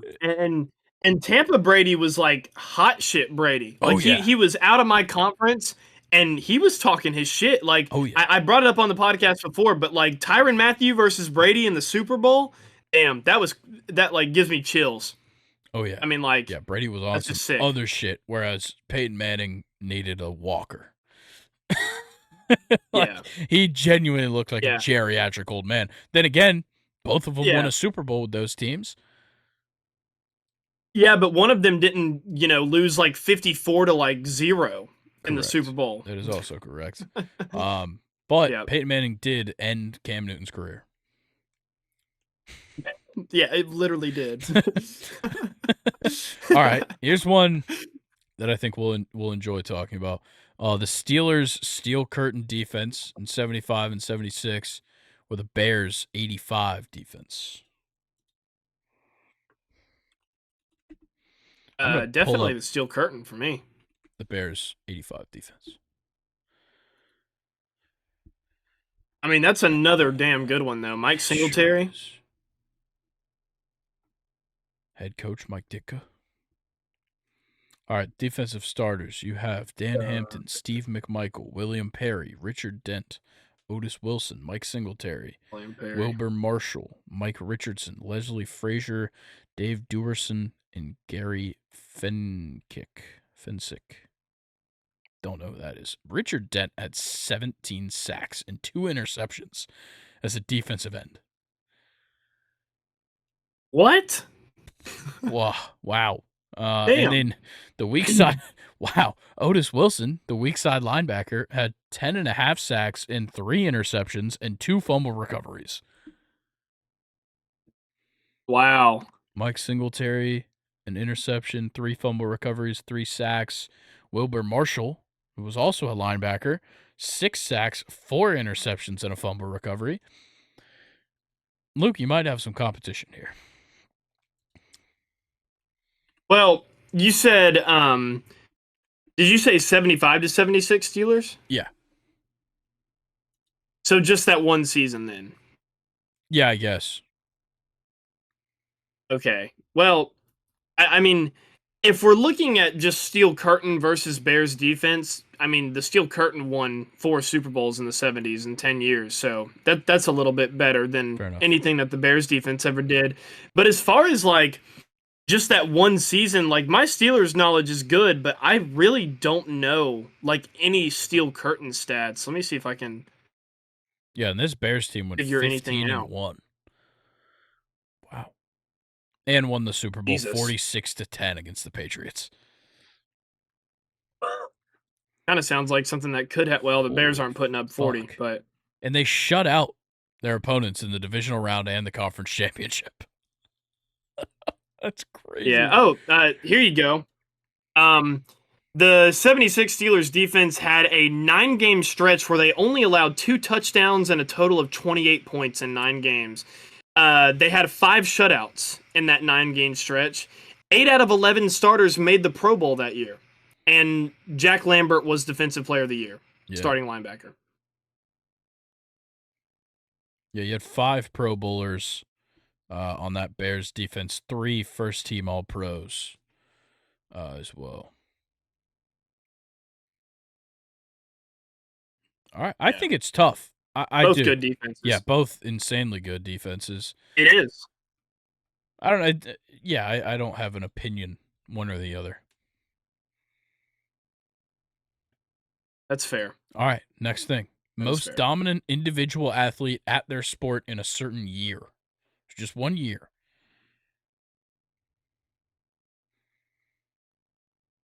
Is there a case for Erling Haaland last year? He could not be stopped. Treble. Yeah, that's a good point. Yeah. And they won a single year too. Yep. Obviously, Messi has some as well. Has some insane definitely years. Messi. Trying to think. That's a really hard question. I know, because now I'm thinking about different sports that we don't really talk about. Like, I'm thinking tennis. Yeah, same. I mean, Joey Chestnut, and then just like say random numbers. Yeah, any year for the last like 12. Yeah, let's see. Who had the best year ever in tennis? Okay, yeah. Yeah. Also shout out Nathan. I remember watching Joey Chestnut win the thing with you this year. Whatever thing he does, hot dogs. Hot dog eating contest. So yeah, fuck it. We're going with 1983. Martina Navratilova. She went 86-1 in tennis in a year. Holy shit. Wow. And she did the career Grand Slam. She finished her career Grand Slam. She won 16 titles that year. Wow. That's Really? insane. 86-1 in tennis is Jesus. crazy. Yeah, that's kind of ridiculous. Might have to give it to her. I'm trying to find what year it was, but there was a year where like Antonio Brown could have won MVP. And for some reason that's what I keep thinking about. Yeah. I wonder why I keep thinking about that. I think it may have been. Oh, actually, can we talk about what Shit. Antonio Brown tweeted the other day? Did you see it? I assume you did. No, what did he tweet? Well, I did not. Steelers players were just on one. Obviously, Rashard Mendenhall, which we're not going to get into because we don't have enough time for that at all. But Antonio Brown also dropped a banger of a tweet, which was like, "There's nothing like hotel sex. You can just do whatever you want, like nut on the TV."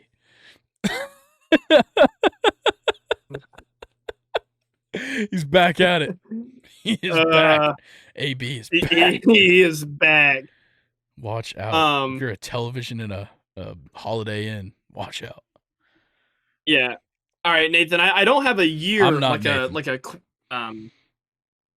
Well, no, I'm answering Nathan's question. Fair Are we enough. still calling it Reddit? Did I just expose the secret? No, it's fine. We've talked about the fact that Nathan's the one doing this one. Okay. So yeah, this is directly towards Nathan. Directly towards Nathan. To answer your question, I don't think I can think of a single year where a player has been dominant that comes to the top of my head, but I will say that the 2014 World Cup, Ian Robin, is the best I've ever seen any player do at a single competition. Yes, I love that take. Yeah, I mean, all you have to do is watch his goal against Australia, watch his goal against Spain, where he dribbles the ball around the goalkeeper and two center backs that their names were Iker Casillas, Sergio Ramos, and Gerard Piqué. It's crazy. Crazy. Absolutely insane. All right, next thing. What's the next sport to make the Olympics? I think there's a very easy answer here, and it's pickleball. Rocket League. Is pickleball really not one? I don't think it is yet. No way. Yeah, I don't think so. Let's pull up the full list of Olympic sports. Yeah, let's read all of them. There's 40. Actually, there's only 40. That's just in the summer. But I don't think pickleball is. No, pickleball is not. I think it's pickleball then, because flag football's back. Is in there now. I think it's got to be pickleball.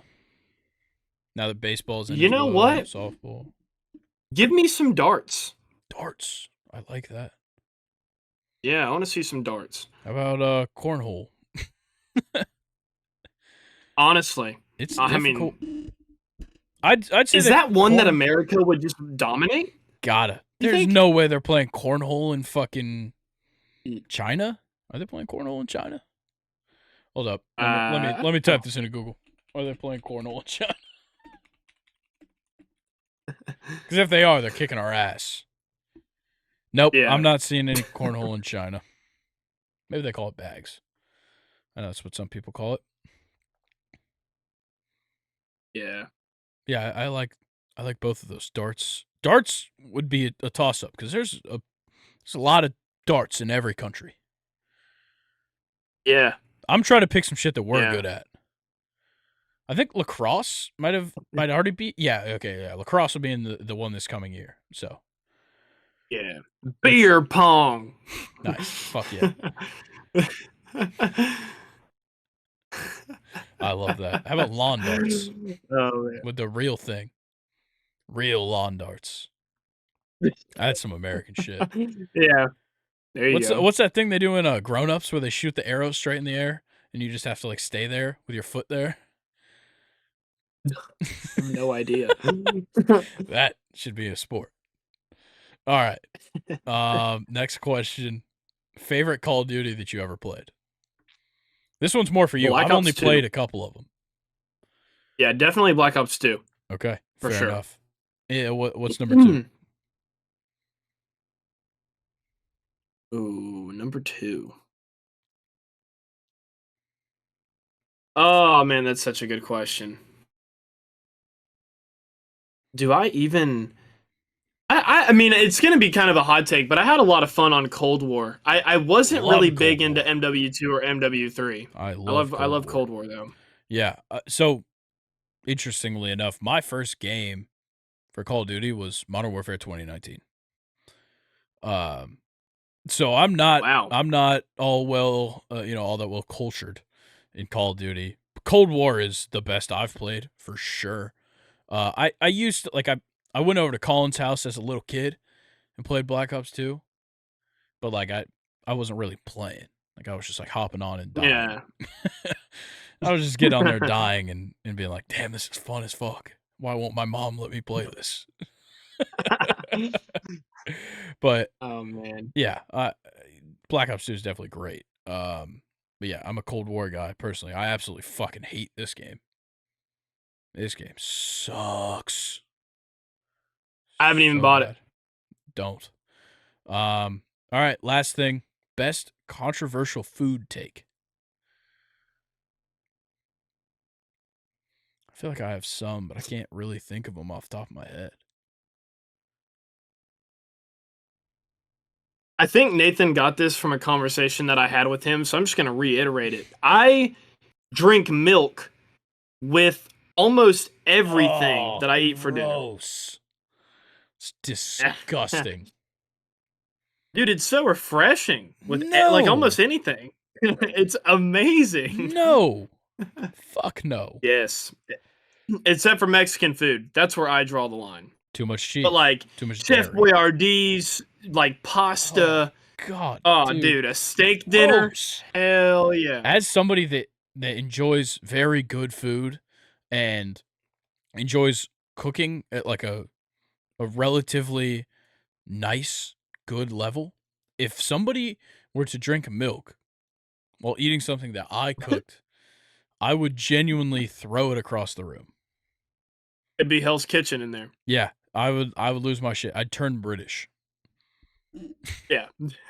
Like I would actually lose my mind if somebody drank milk after I made this meal that has such a ridiculously strong flavor profile and you want to drink milk with it. It's crazy. That is insane. You know, it wasn't until like recently when I found out that I was weird. Apparently weird You're weird. about that either. It's not apparent. Yeah. Well, it is apparent. It's not apparently weird. I'm trying to think if I have any controversial food takes. I think raw vegetables suck. All of them. All raw vegetables suck. I think that one's not Okay. like I don't think that's crazy though. It's not controversial. But like if you pull out a fucking grocery store veggie platter, I hate you. That's pretty normal. Oh, Yeah. dude, no, those are Gross. bad. Those are Gross. so bad. Just get cheese and crackers. That's what No I'm one cares saying. about Let me the put together the vegetables. charcuterie board. Last week I dropped $100 at Whole Foods on a charcuterie board. No fucking way. 100% did. It Wow. was all Italian, and then I made some cutlets. I made some just like pan-seared chicken. I got Jared made some meatballs. He made homemade focaccia bread. We cooked up, we chefed up, took it over to our buddy's house, and essentially catered a dinner party. Wow. Yeah. Crazy. Damn. I have another one. Have at it. I have another one. Shit. Well, oh yeah, hot dogs overrated. Agreed. I think like they're like Thank you. so simple, but there's so many better like literally buy sausage. Yeah, or just eat a hamburger. Yeah, or just eat a burgers are 10 times out of 10 a burger is better than a hot dog, and 10 times out of 10 a sausage is better than a hot dog. I love brats. Oh yeah. Don't like hot dogs. Brats fantastic. If you want to get crazy with it, go for a sausage with some things in it. cheddar jalapeno sausage, amazing. Oh, yes. Sweet Vidalia yes. onion sausage, amazing. Don't look, I can respect having a hot dog here and there. Oh, yeah. Like, for sure. And I get real basic with a hot dog, too. I'm not adding all the extra shit. Bun, dog, mustard, that's all. And it's great. No ketchup. No, not a ketchup guy, personally. That's exactly how I would have made it. Yeah. Look at that. All right. Unbelievable. I'm trying to think if I have any other food takes. Like, I don't know. I eat a lot of foods. I'm not too picky. There's definitely things I don't like. I hate mushrooms. That's not crazy. Don't like mushrooms either. Okay, cool. Yeah, like I don't hate foods that like most people eat. Like I hate foods that a lot of people don't eat. Don't eat tomatoes. Normal thing that people don't eat. I don't know. I can't think of any other controversial food takes. I think okay, this might be controversial. I think sushi is overrated in a sense. I don't even like seafood. Okay, well, you're not the person to have this conversation with, but I'm not. I actually love sushi. I don't know what it is about it that I like it. I don't want it. Does that make any sense? Yeah. Like I'll have it and I'll be like, that was good. Sure. But that's like it. Like I'm never like blown away by sushi. I can be blown away by a pasta dish. I can be blown away by a steak. Like so many things I could be blown away by. Sushi just never exceeds the expectation. Yeah. All right. I think that's good. Like that. I think we're just about done here. So yeah. Thanks to both my brothers for submitting the questions for questions time. Yeah, and also you could be one of those people. You listening right now could be one of those people if you just go over to that Reddit, that one that's right below Luke as he applies his chapstick. He's getting ready to give you a big kiss on the cheek for joining the Reddit and posting some questions for next week's episode. Right down here. I'm sorry for the audio listeners because you have no clue what that was. But you can also join the Reddit because it's on our link tree. And you can go to the link tree and you can find the Reddit and you can go from there and you can push your questions that way. But I want to remind everybody before everything else, scheduling next week, no episode Monday. It's moved to Tuesday so we can talk about all the football and all the Christmas and all of that shit. So, with that being said, like, subscribe, follow, comment, turn on notifications, go to the podcast platform. If you're listening right now, follow, 5 stars, written review, go to the socials. If you're on YouTube, they're right here. They're also in the bio. If you're on the podcast platform, it's in the bio, or just find one of those other social media accounts and you can find all of them. And enjoy your Christmas. Enjoy everything. This is the holiday season. You're supposed to be happy. I'm not going to force happiness upon you, but enjoy yourselves and stay safe out there. Merry Christmas.